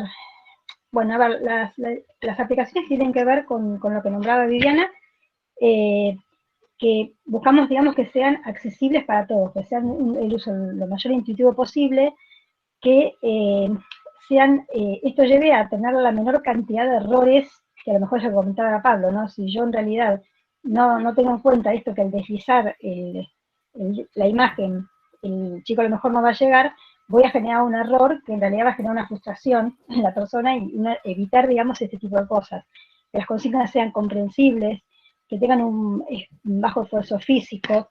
Entonces, a partir de todo esto, lo que buscamos es que, esto ya Pablo lo contó, así que voy a ir adelante, se desarrolla a través de las aplicaciones diferentes, digamos, nociones. La psicomotricidad sí o sí, porque claramente uno generalmente tiene que hacer algún touch en la pantalla, aunque es sumamente útil mucho el uso de la voz, ¿no? Nosotros pensamos en el uso que hacemos del WhatsApp, por ejemplo, hay muchos que usan mensajes de texto oral, y esto también facilita mucho el objetivo, digamos, de comunicarse, que al fin y al cabo es el objetivo final de la lectoescritura. Voy a ir. Yo me quedé con los 149, Pablo, vos dijiste siempre. No, suma 1000. Ayer se sumaron 1000. La gente está reclamando como loco esto. Bueno, les voy a mostrar un poquito las aplicaciones. Lengua de señas era la que Pablo nombraba, que como vos ya contaste un poquito, yo lo que voy a hacer, tiene diferentes categorías, como para aprender señas, digamos, si tienen que ver con el tiempo, con la alimentación. Va a ser mucho más claro si se puede ver un videito. Díganme si no se ve, porque si no, no tiene sentido.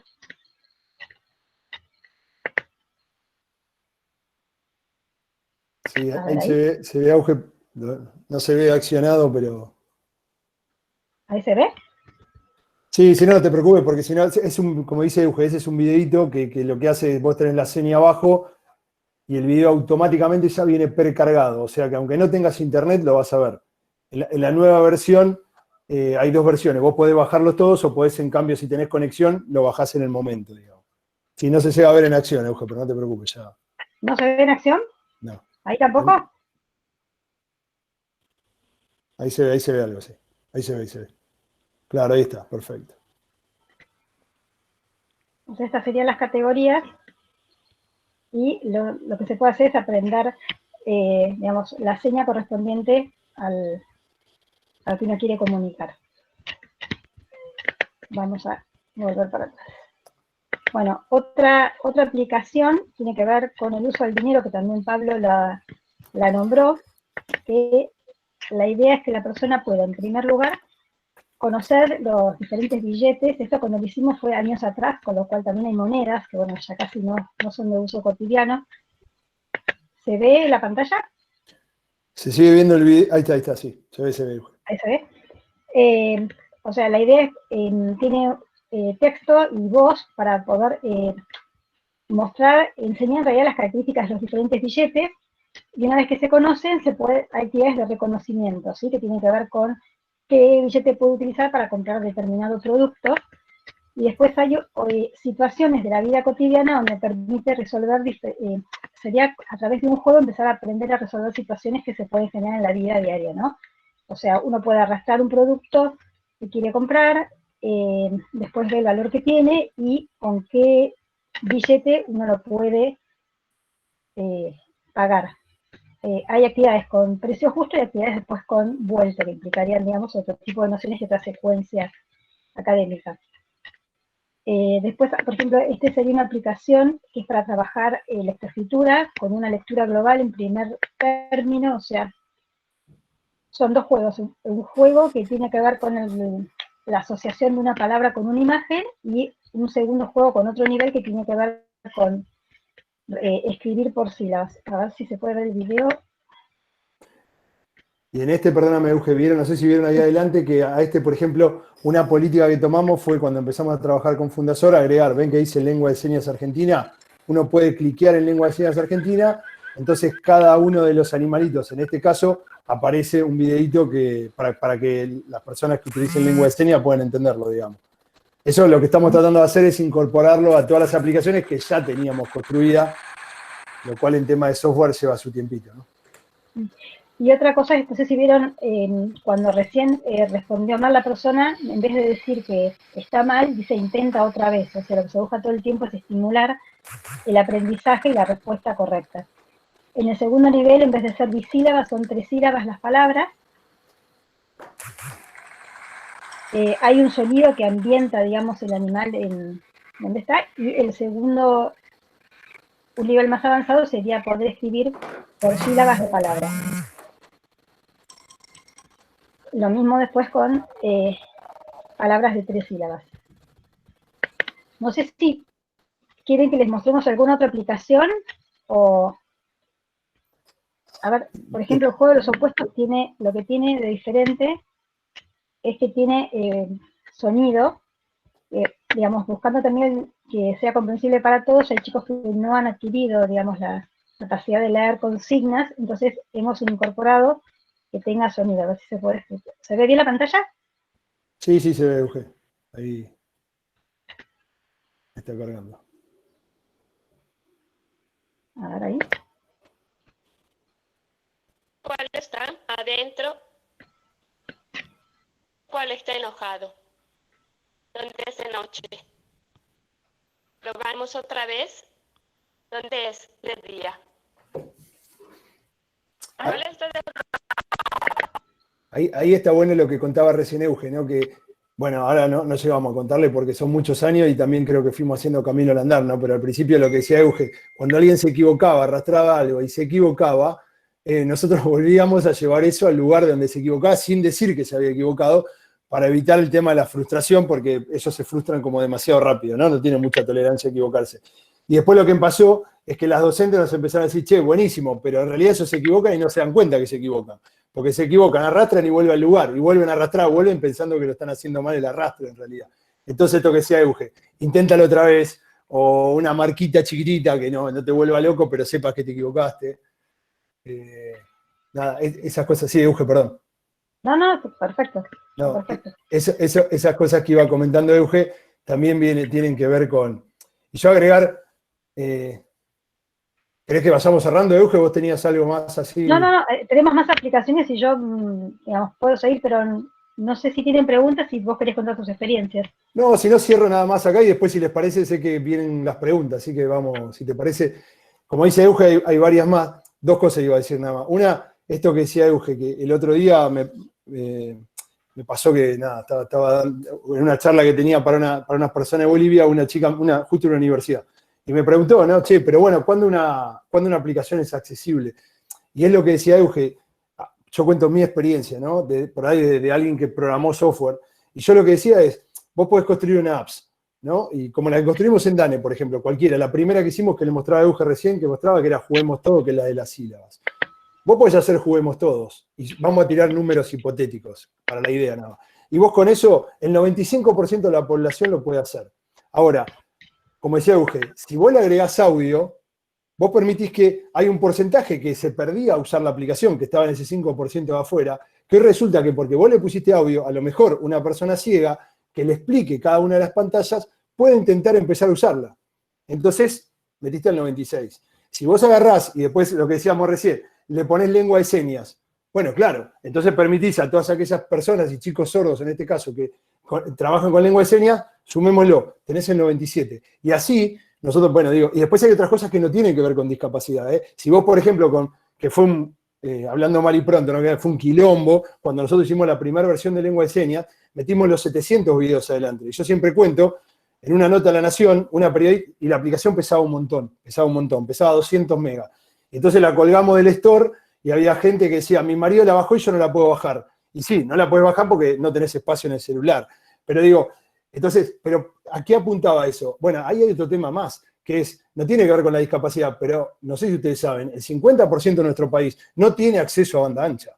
No tiene acceso a banda ancha. O sea, lo que por ahí ustedes tienen en la capital de San Juan, nosotros tenemos acá en el conurbano y en la ciudad, no lo tiene todo el mundo. Entonces, si vos no tenés acceso y nosotros las señas no las cargamos de movida, vos vas a llegar a tu lugar, vas a intentar ver una seña y vas a ver un circulito que da vuelta durante 15 minutos. ¿Se dan cuenta? Eso también tiene que ver con la accesibilidad. No de la discapacidad, pero sí con la accesibilidad, con tema de infraestructura. Vos permitís que las señas se bajen y metiste al 98%. Cuando llegás al 100 de alguna forma, eso es hacer una aplicación accesible. Y yo decía el otro día, y de esto sí sé, modestamente sé, en términos de desarrollo, sumar ese tipo de consideraciones casi no tiene costo. No tiene costo. Si a mí como empresa, como Q-Service, me dicen hacer una aplicación accesible, agregar la lengua de señas no tiene costo. La verdad que me puede llevar, no sé, un día más hacerlo, con mucha furia. El laburo lo tendrá la persona que tiene que hacer la seña, el intérprete, que ahí la veo, digo, por ahí esa, que no tengo el nombre acá, que antes me decían, bueno, que de paso le agradecemos esto, pero digo, esa tiene el trabajo de hacer la lengua de señas y grabar el videito. Pero yo como desarrollador no lo tengo. Lo que hay que hacer es incorporarlo de entrada, conocer y saber que existe. Por eso siempre digo que este tipo de reuniones, decimos con Euge y con la gente, es fundamental. Porque acá son 78, 80 personas ustedes, que por ahí algunas ya lo sabían, pero otras empiezan a entender también que esta necesidad existe. Entonces la van a considerar cuando llegue el momento. ¿Se entiende? Por ejemplo, al momento de pensar, Pablo, sí. Pues nosotros nos peleamos mucho, o sea, piense que somos como ámbitos sumamente opuestos. Entonces, por ejemplo, al armar un diseño, el pensar, digamos, los colores, el contraste, entonces uno piensa, bueno, y si hay una persona que es disminuida visual, y si hay una persona que es del espectro autista, entonces, no, entonces en realidad tiene que tener un objeto cotidiano, entonces tiene que poder sacar una foto y lo tiene que poder personalizar. No, entonces empezamos como a tratar de tener en cuenta todas estas características, y que muchas también nos atraen estos testeos que hablaba Pablo, y damos por obvio que esto es un teléfono. No, esto es un teléfono en nuestra época. Para el chico el millennial de ahora, el teléfono es otra cosa, entonces la imagen que tenemos que poner es otra. Entonces nos ayudó mucho esto de poder personalizar y sacar fotos que tienen que ver con el entorno cotidiano y con la vida real, digamos, de cada una de las personas. Sí, eso que dice Euge es muy difícil de transmitir, digamos, pero todos estos años, digamos, en términos de equipo es espectacular. Para mí es aprender un montón. Por ahí cuando escucho a Euge el tema de educación y discapacidad, o a una ONG de discapacidad, y yo creo que para Euge es recíproco. Euge aprende un montón de tecnología, digamos, cuando escucha a la gente que venimos de ese palo.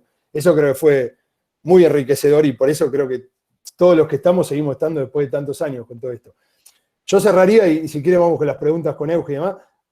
Esto es un tema, a mí me gusta siempre, más allá de lo que nosotros podemos contar, tenemos un montón de experiencias, no nos llegamos, pero a mí me parece que las experiencias a lo mejor son como muy, muy enriquecedoras en términos de, voy a contar dos nada más, muy rápido.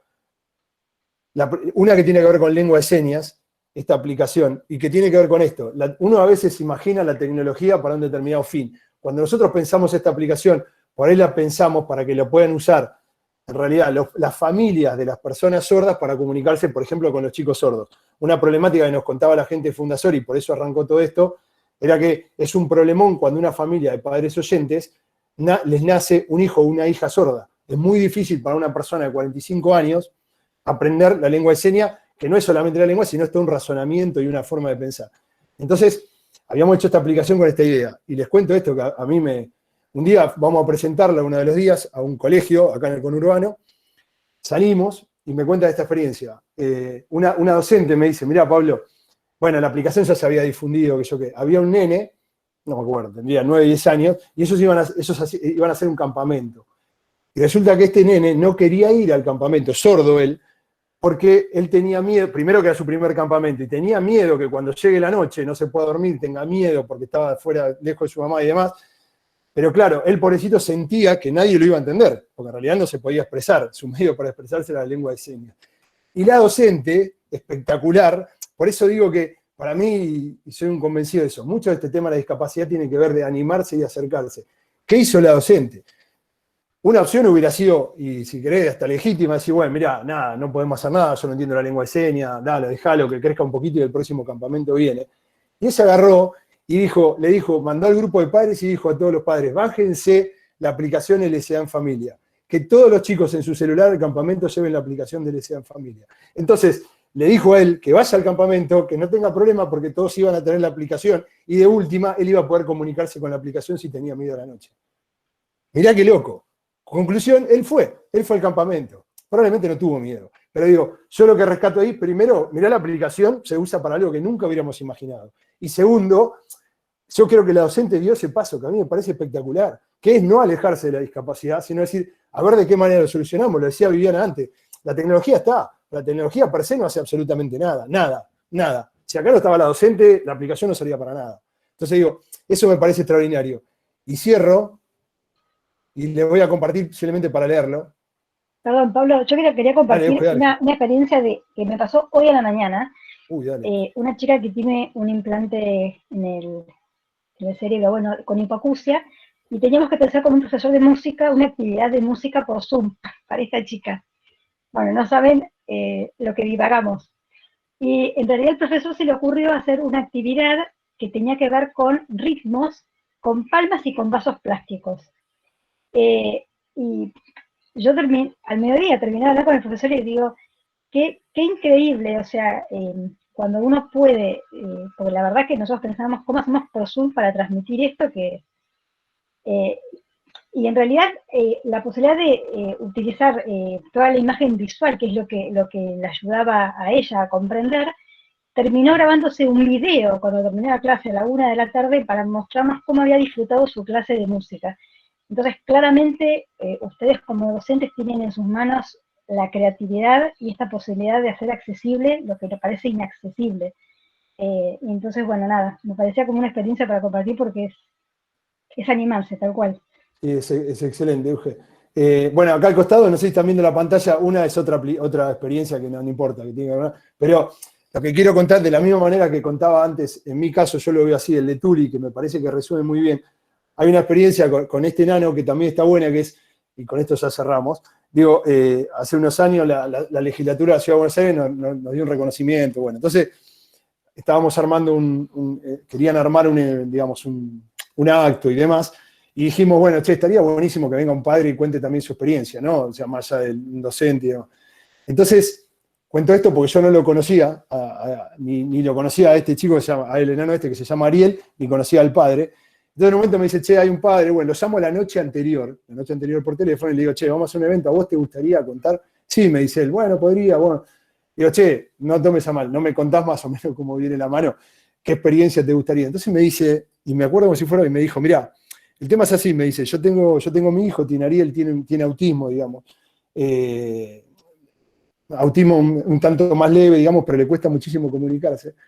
Entonces me cuenta esto, me dice, mirá, el tema es así, me dice, yo en general vengo del laburo, llego a casa, y lo llego a casa, lo llamo, en general no me da mucha bolilla cuando llego. Entonces dice, muchas veces por ahí yo hago que me escondo, lo llamo para que me busque, le digo que me busque, no me da bolilla, me dice.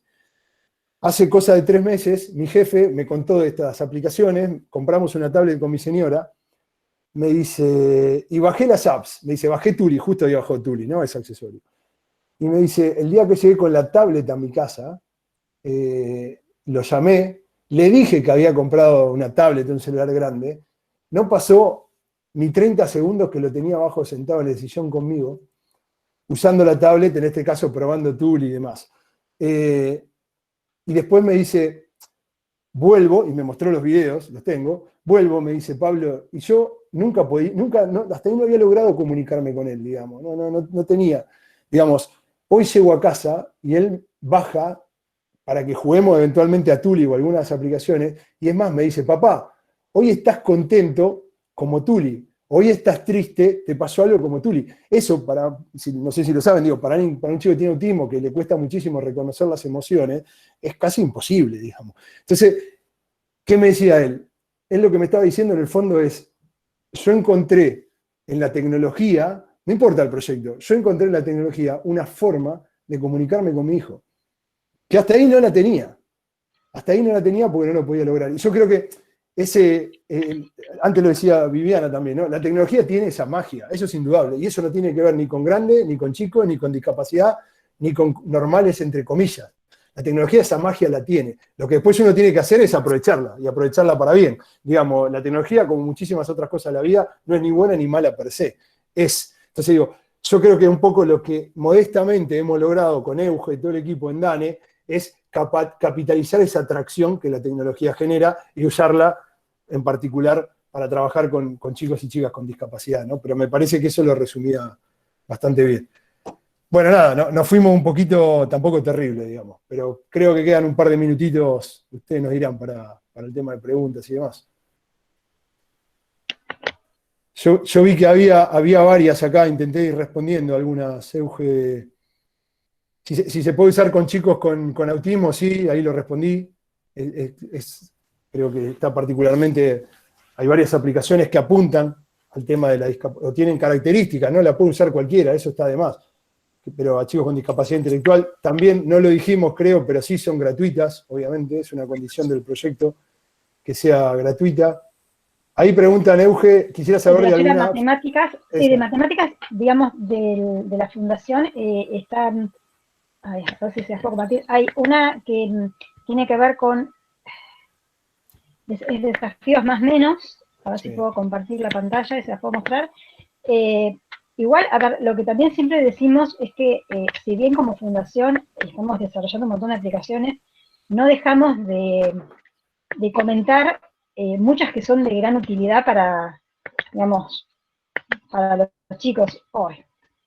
No les voy a compartir porque tengo que llegar hasta el final de la presentación. No importa, igual yo pasé el link, Euge, y bueno, link, perfecto. Ahí tienen el link y la que dice Euge tal cual, se llama Desafíos Más y Menos. Y como dice Euge, si entran a la página de DANE, van a encontrar otras apps que no son de DANE, pero que Euge y el equipo de trabajo, que son los que saben, consideran que son buenísimas y que se pueden usar con los chicos, digamos.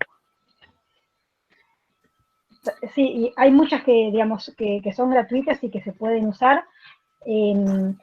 Hay muchas que tienen que ver, muchas tienen que ver con la primera etapa, digamos, de la adquisición de números y lectoescritura, donde empieza como a ser un poco más difícil, es cuando los chicos ya empezaron a reconocer los números, empezaron a reconocer palabras de manera global, y lo que no hay tanto tiene que ver con la construcción, digamos, de oraciones después, con todo lo que tiene que ver con las nociones numéricas más allá de los 10 100, y ya cuando uno quiere empezar a pensar en resolución de situaciones problemáticas o en operaciones, no se encuentra tanto. Eso también es parte de un desafío que tenemos para otras aplicaciones a desarrollar. En algún punto la de manejo del dinero tiene que ver con esto, con reconocer un poco los billetes. No trabaja en sí lo que tiene que ver con la comprensión del número, pero sí en cómo usar en la vida cotidiana los billetes en alguna situación, que van a ver que son, la hicimos hace unos años, los precios son irrisorios si los pensamos hoy en día, pero son una buena situación de aprendizaje para, digamos, pensar en cómo resolver una situación cotidiana de compra, más que nada. Sí. Sí, y si sigue aumentando el dólar, vamos a tener que bajarle la aplicación. Si seguimos así, ¿no? ¿Les parece que...? ¿Puedo decir algo? Sí, Necesito decir algo, porque si no, no voy a dormir. ¿Viste? Cuando te queda algo. En realidad, básicamente porque vi un par de preguntas que decían, ¿sirve para chicos autistas? ¿Sirve para chicos?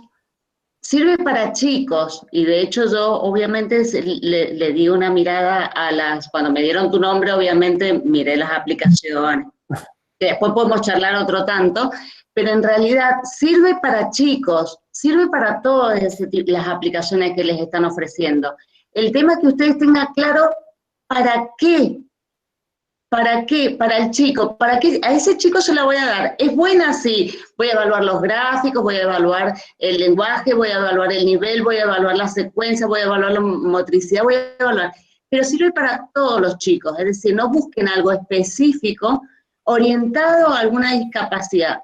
Oriéntense que su norte y su brújula sea para qué quieren usar determinada aplicación, porque todas esas aplicaciones sirven y son maravillosas, y yo sé el esfuerzo que tiene con respecto a un equipo que seguramente y trabaja, y siempre seguramente cuando ellos hacen las evaluaciones les falta algo más, porque en realidad tienen que ajustarlo a esto. Bueno, después pensarán otra cosa, ¿no? Y ustedes también didácticamente tienen que poder hacer ese esfuerzo, no que ven una aplicación y dicen para autistas, para... No, estas aplicaciones son maravillosas para los chicos, para todos. Eso, Perdón. tenía que decir. No, está bien, y yo quiero agregar algo más al respecto, porque muchas veces cuando nosotros pensamos en las aplicaciones, a veces hablamos de los chicos, a veces hablamos de adolescentes y adultos, que posiblemente tienen que estar adquiriendo conocimientos de niños. Entonces, nos peleamos mucho también en ese sentido, porque el diseño no es el mismo para un niño que para un adolescente y un adulto. Por eso a veces, bueno, nada, es como muy difícil en lo que es discapacidad poder elaborar un producto que sea tan amplio como para todos. Por eso buscamos mucho la imagen real, ¿no? El billete, y después decimos, no, pues el diseño que tiene esto y es más para chicos, y en realidad el que va a usar el dinero va a ser más, bueno. Pero, y otro punto que no nombré, porque justo la presentación no se veía, bueno, y me hice lío, pero es que lo que buscamos con las aplicaciones es tratar de brindar un apoyo externo que generalmente la persona con discapacidad necesita, o nosotros cuando estamos generalmente enseñando cualquier habilidad o cualquier cosa en la vida, necesitamos como dar un paso a paso e ir guiando, ¿no? Eso, que a veces necesita mucha repetición para ser adquirido. Y lo que buscamos muchas veces es que la aplicación no reemplace al otro, porque no lo reemplaza, pero sí pueda brindar ciertos apoyos o cierto andamiaje para un uso independiente.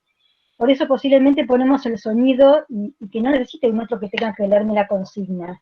Y buscamos que sea lo más visual posible. Entonces, esto también es un aspecto que consideramos porque nuestro objetivo final en la discapacidad es que haya la mayor autonomía posible, la incorporación de la mayor cantidad de apoyos que uno pueda, y bueno, y salir con un proyecto de vida, ¿no? Entonces, nuestro objetivo final tiene que ver un poco con esto, que creo que tiene que ver con la línea de lo que decía Viviana.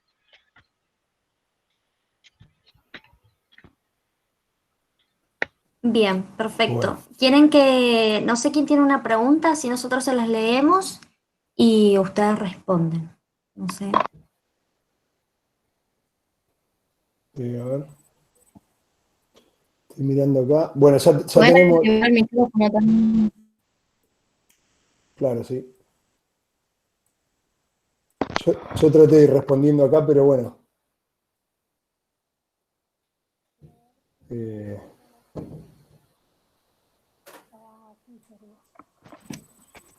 Ahí estaría. ¿Me escuchan? Sí, bajito, pero sí.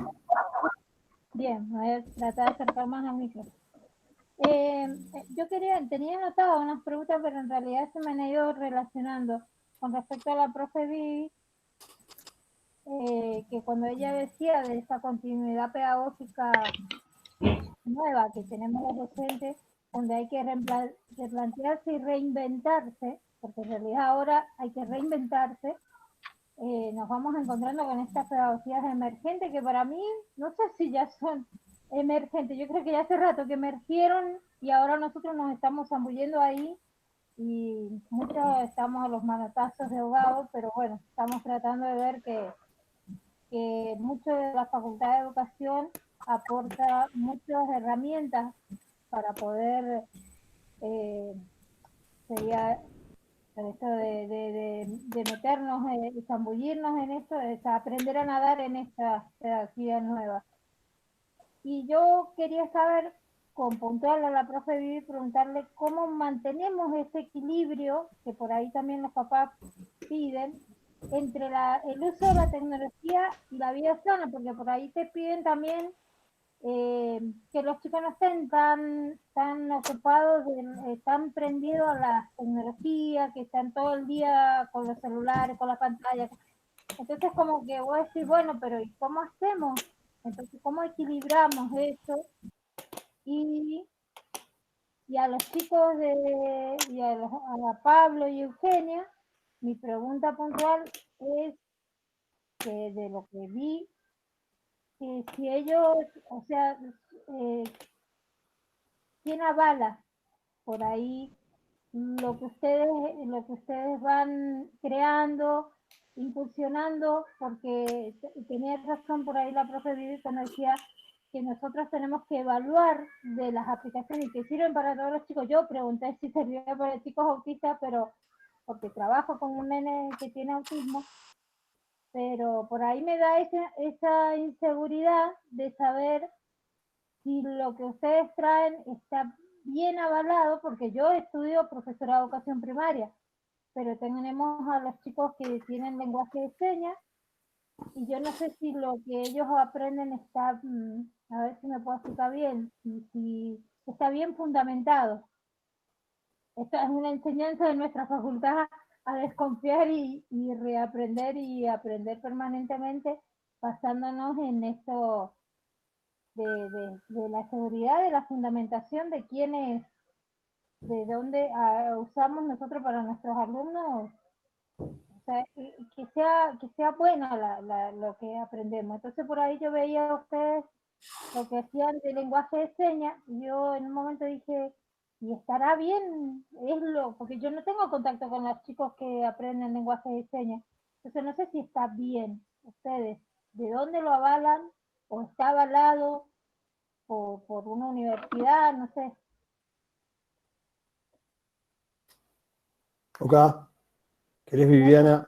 Sí, empiezo contestando. La pregunta era cómo podíamos equilibrar lo que es las propuestas que uno hace desde lo didáctico con la tecnología y los padres que piden menos tecnología. Bueno, digo, en este contexto donde no vemos a los chicos por ahí, la actividad que le pedimos tiene que sí o sí conectarse, debe conectarse. Esto, sobre todo el que tiene la posibilidad, por supuesto. Pero yo creo que el diseño tuyo de actividades va a ser la diferencia, de que si las horas de pantalla van a ser 15 minutos, 2 horas o 5 horas. Es decir, si yo al chico le pido una actividad donde tiene que estar buscando información, que tiene que estar editando un dibujo, que tiene que hacer una presentación, un audio y editar un audio, digo, todo eso a lo mejor le requiere estar más horas sentado para hacer la producción multimedial que le estás pidiendo, que a lo mejor si lo mandás a hacer un experimento y que le saque una foto al final. ¿Me entendés? Digo, depende de la actividad. Vos vas a poder hacer ese equilibrio en función de lo que le propongas a los chicos para hacer. Si tu actividad incluye nada más que tecnología y no movimiento, no actividad, y sí, lamentablemente se van a pasar muchas horas frente a la pantalla.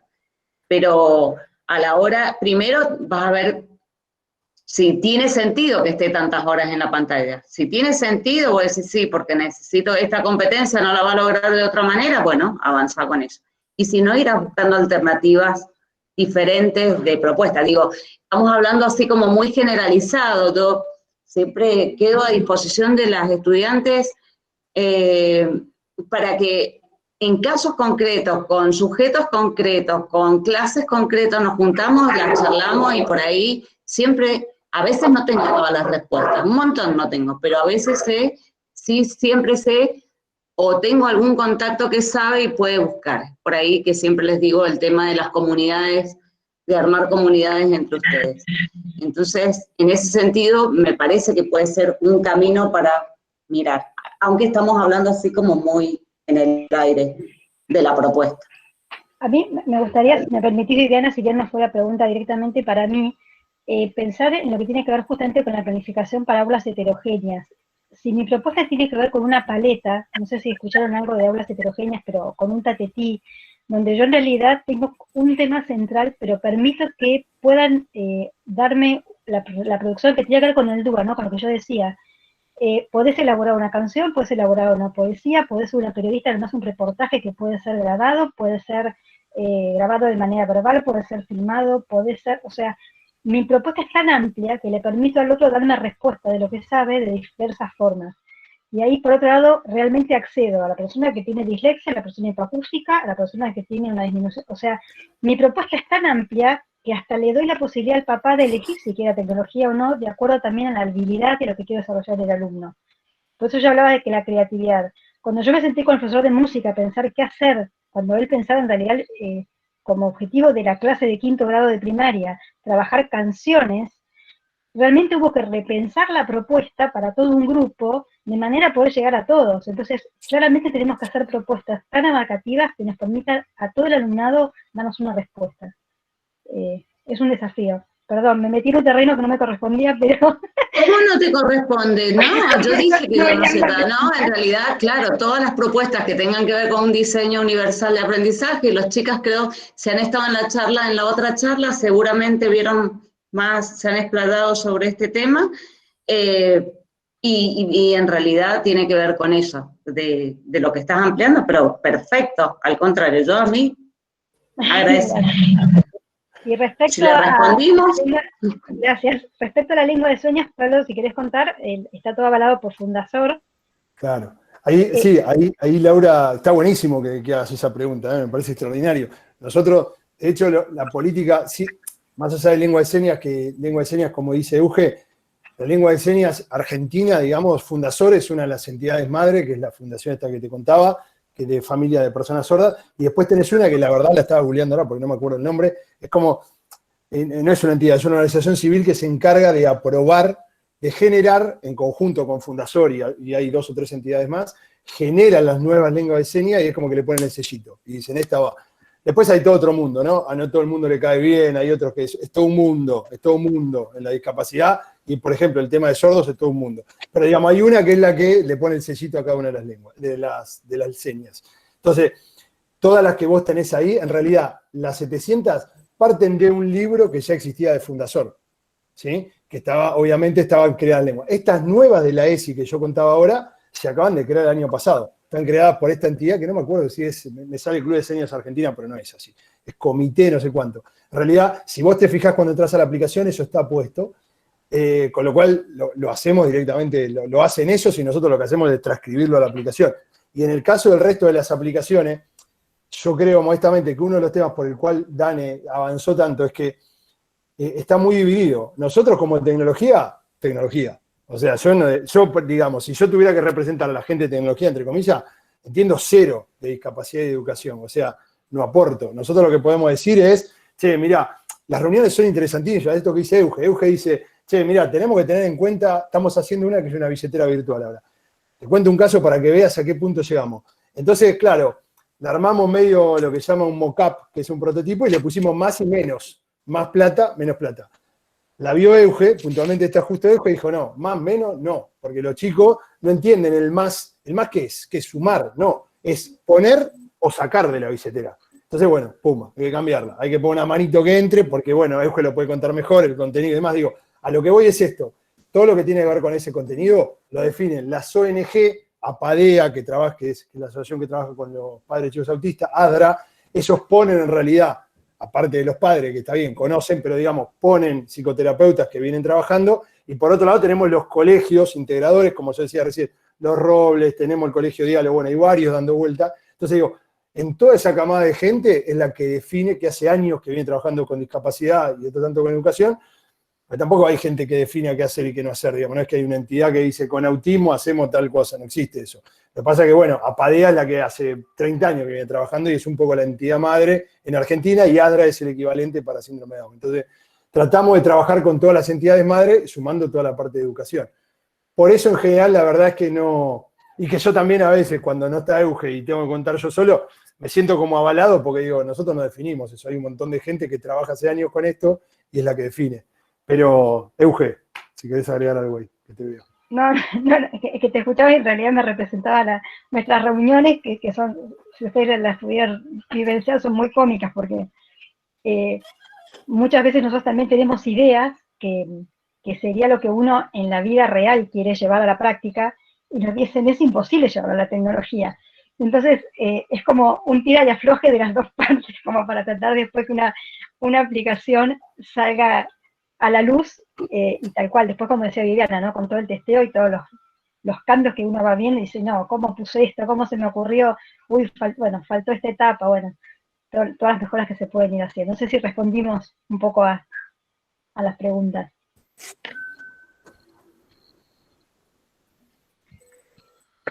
Y yo también quería contarles que, por otro lado, para todo lo que es la población de personas con hipoacusia, o sea, está toda la otra rama que no es lengua de señas, que también nos lleva a repensar un montón de cuestiones. Como por ejemplo, cuando hay una lectura labial, no siempre la conectividad es tan buena como para que la persona la pueda llevar adelante.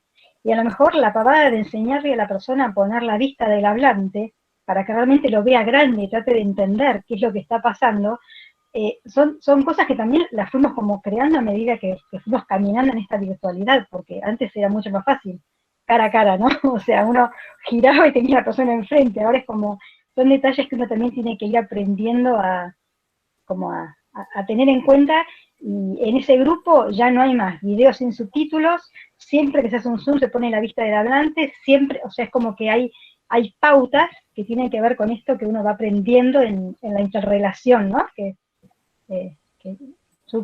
No quiero quitar más tiempo, que nos súper extendimos. Sí, totalmente. Bueno, gracias por los comentarios ahí que estamos viendo. Pará, y yo de mi parte quiero agradecer muy especialmente a Marcela, que es la intérprete, porque tampoco la tengo clara, pero después de haber dado tantas charlas, en mi caso particular, primero hablo rápido, pero segundo yo sé que se van rotando, y la veo a Marcela que hace 2 horas que está metiendo señas ahí, así que nada, 1.000.000 de gracias, Marcela, buenísimo. Bueno, si no hay preguntas, vamos a ir cerrando.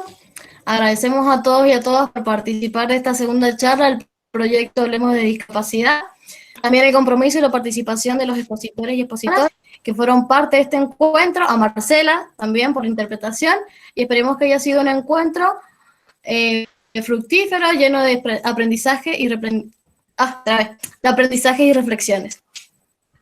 Les recordamos a todos y a todas que estas charlas las pueden volver a ver por el canal de YouTube de Sur Mendoza. También que al finalizar este taller, a todas aquellas personas que se hicieron presentes se les va a entregar un certificado de asistencia, por eso es muy importante que llenen el formulario de asistencia, que se ha dejado en el chat. Si alguien no lo tiene, por favor avisen.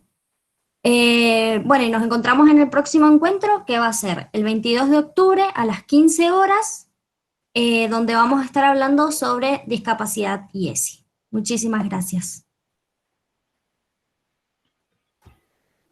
Muchas gracias. Gracias, hasta luego. Gracias, un gusto. Ya tenemos nuestros correos.